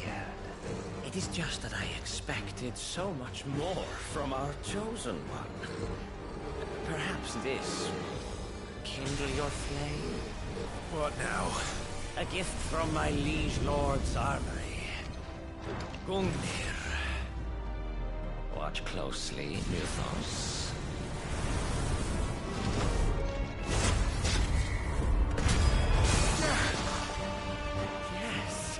Yes!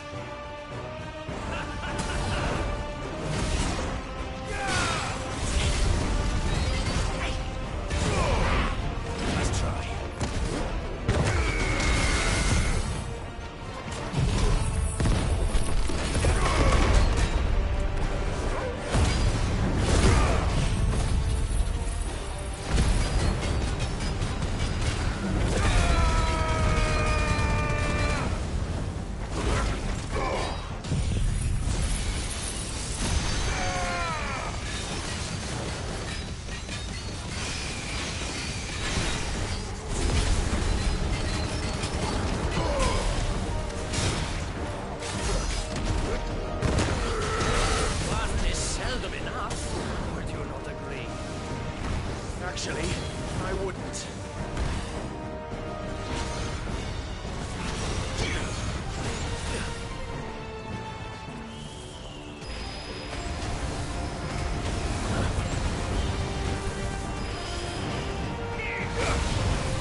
vessel is strong. My liege.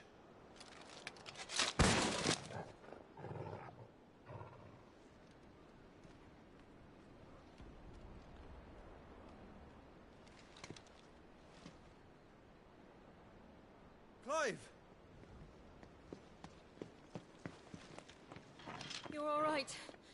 As are you, I see. We are, yes. I'm sorry, but we couldn't save them. It was over before we arrived. Well, you did what you could. I fear we were all too late. What's wrong? Nothing. I hope.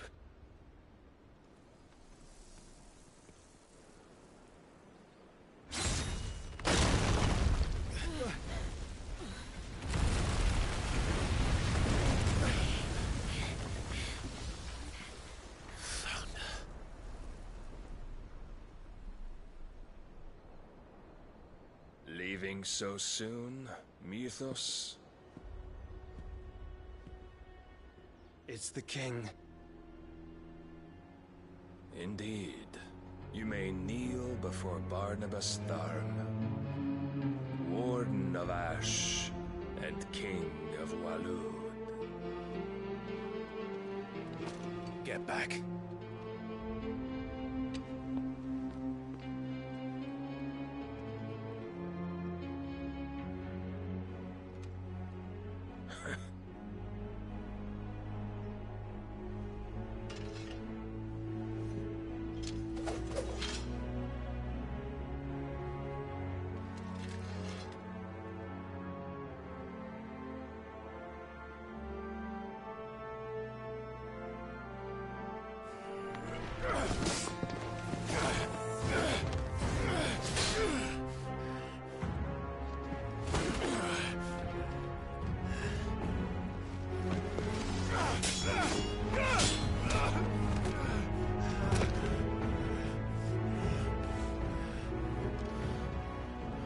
Wild and impetuous. I expected more of the boy who bested my Lord Commander. Yet I see why my master covets you so. The power within you, Mythos. The potential.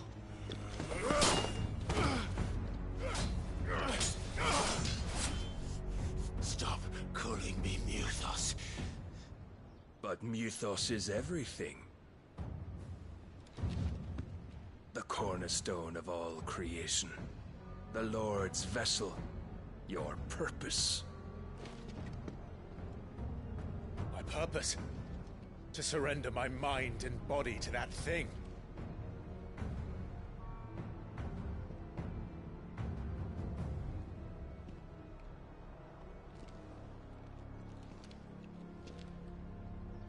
No, Your Majesty. My purpose is my own. I made a promise to my friends, to my people. And nothing is going to stand in my way.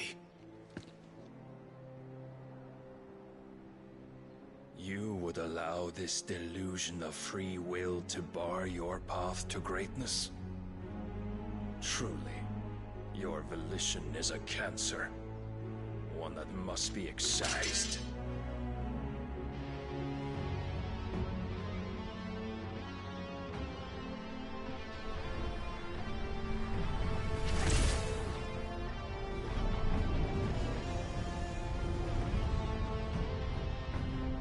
Try it.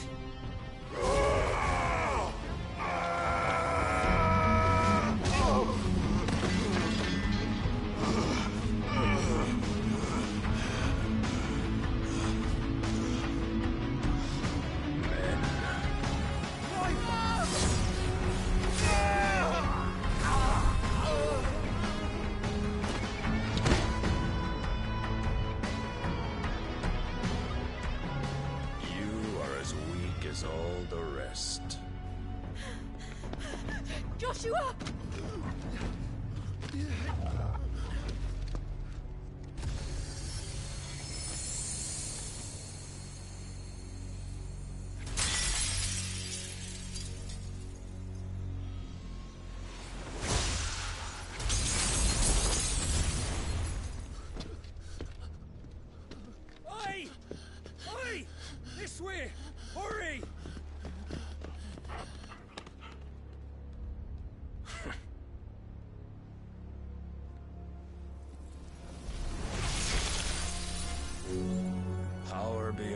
reckoning, and they use it as a crutch. Such a waste.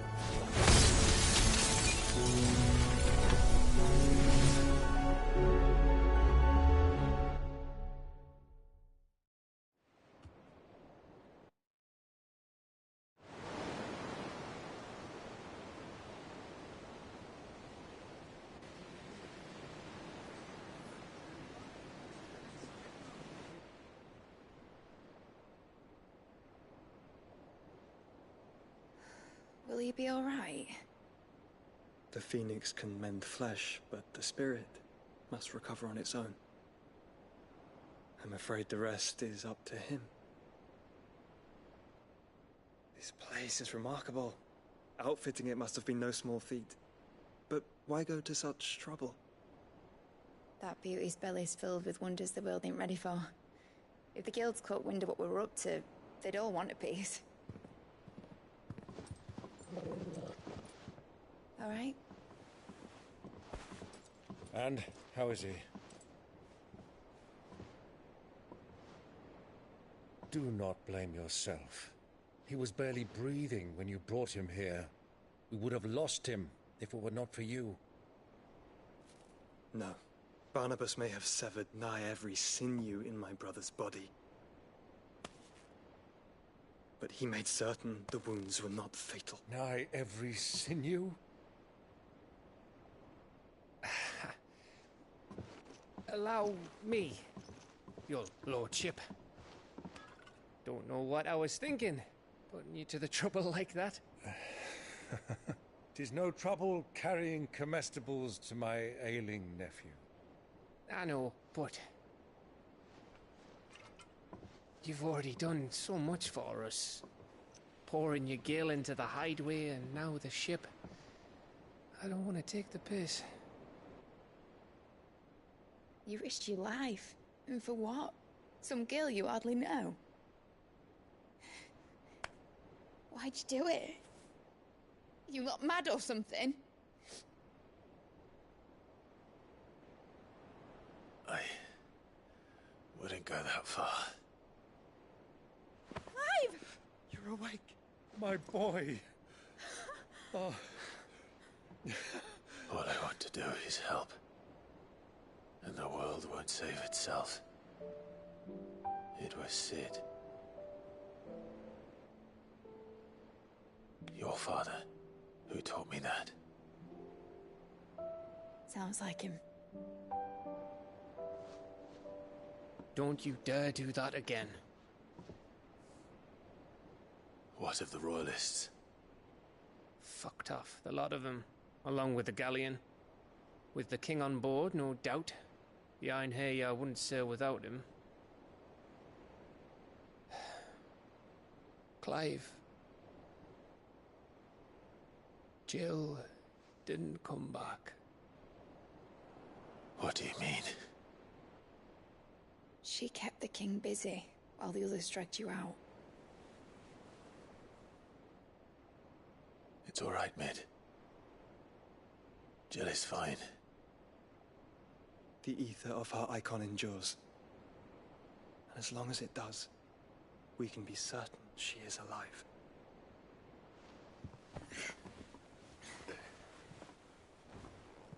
We must pursue the Black Galleon.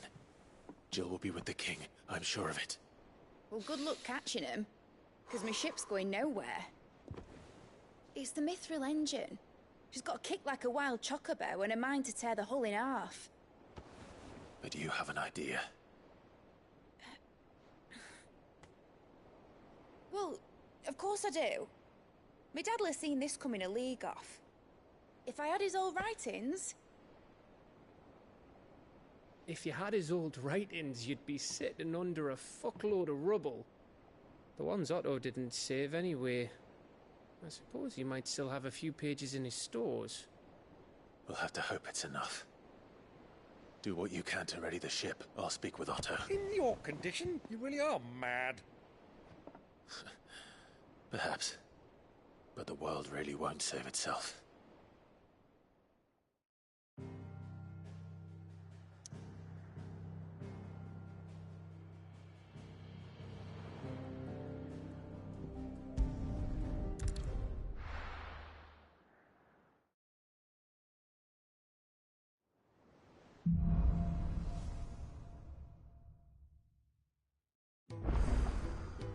Right.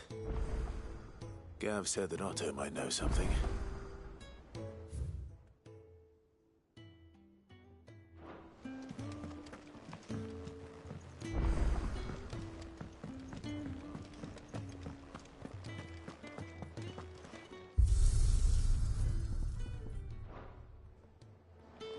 If it's knowledge you seek,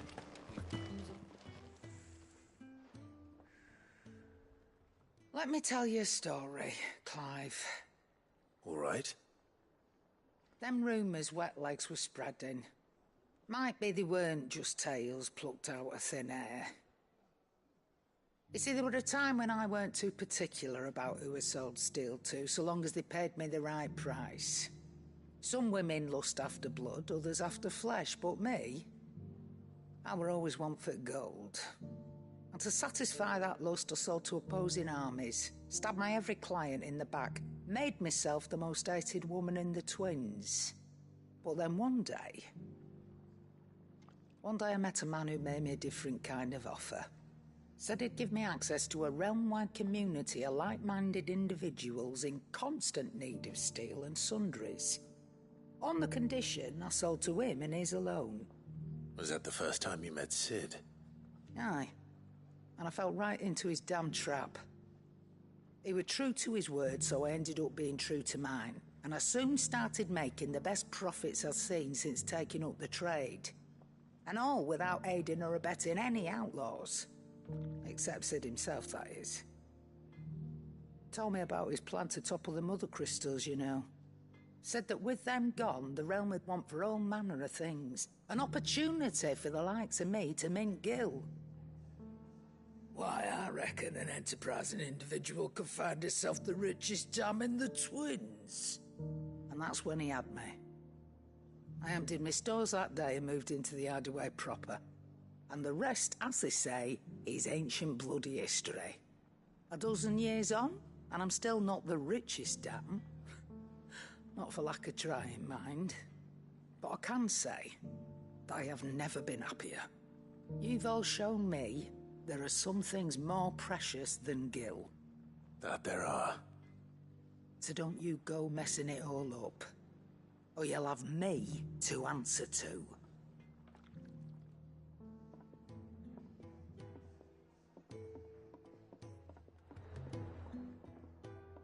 Clive. That great lump.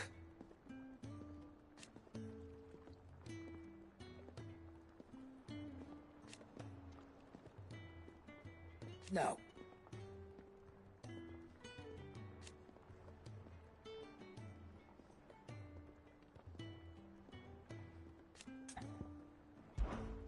Go on, then.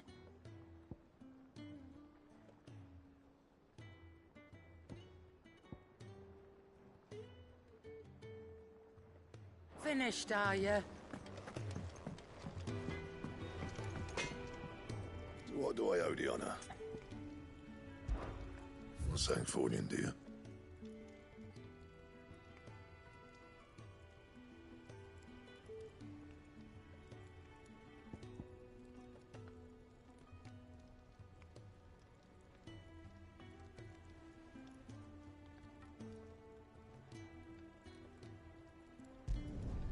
Should last you a good while. And? if it's knowledge you seek, we've tomes aplenty to guide you in your search. Those tomes wouldn't happen to have letters in them, would they?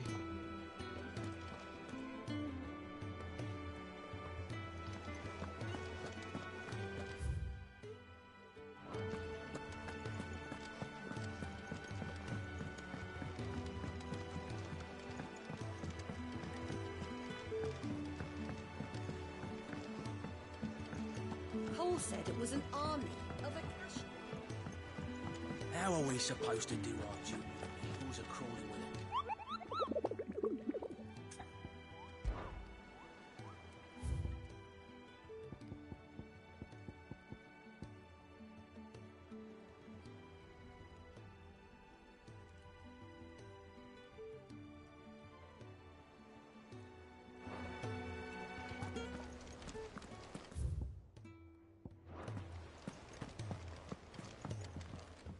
Clive.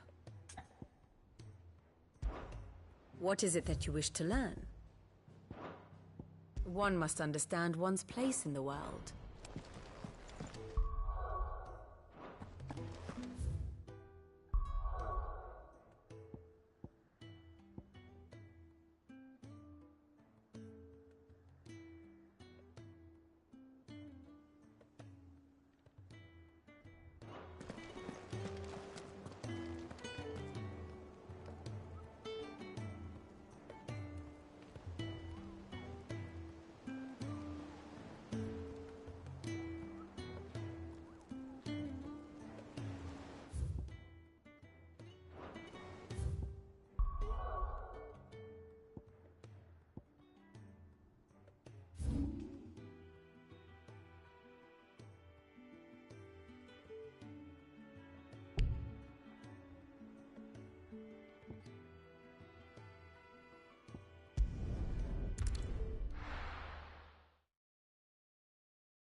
Come on.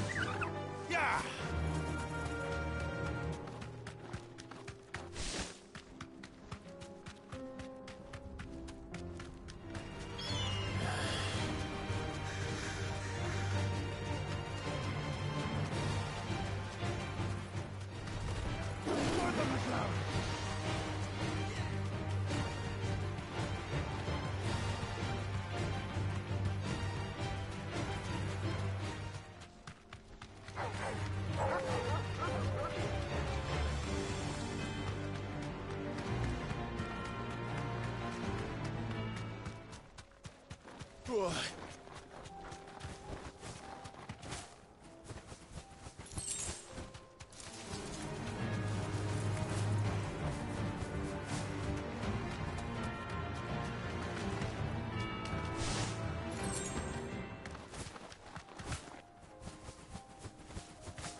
Thanks, girl.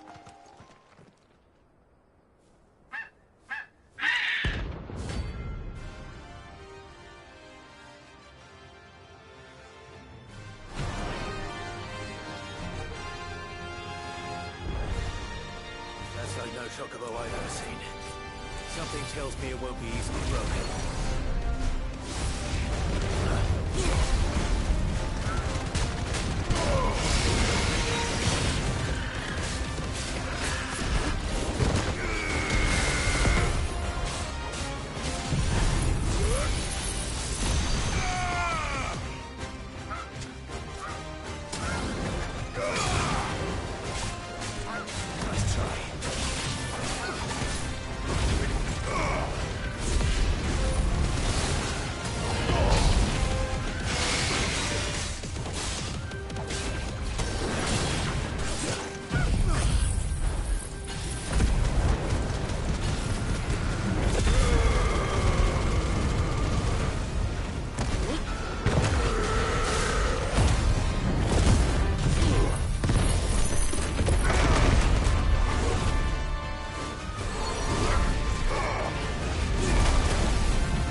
There was nothing I could do.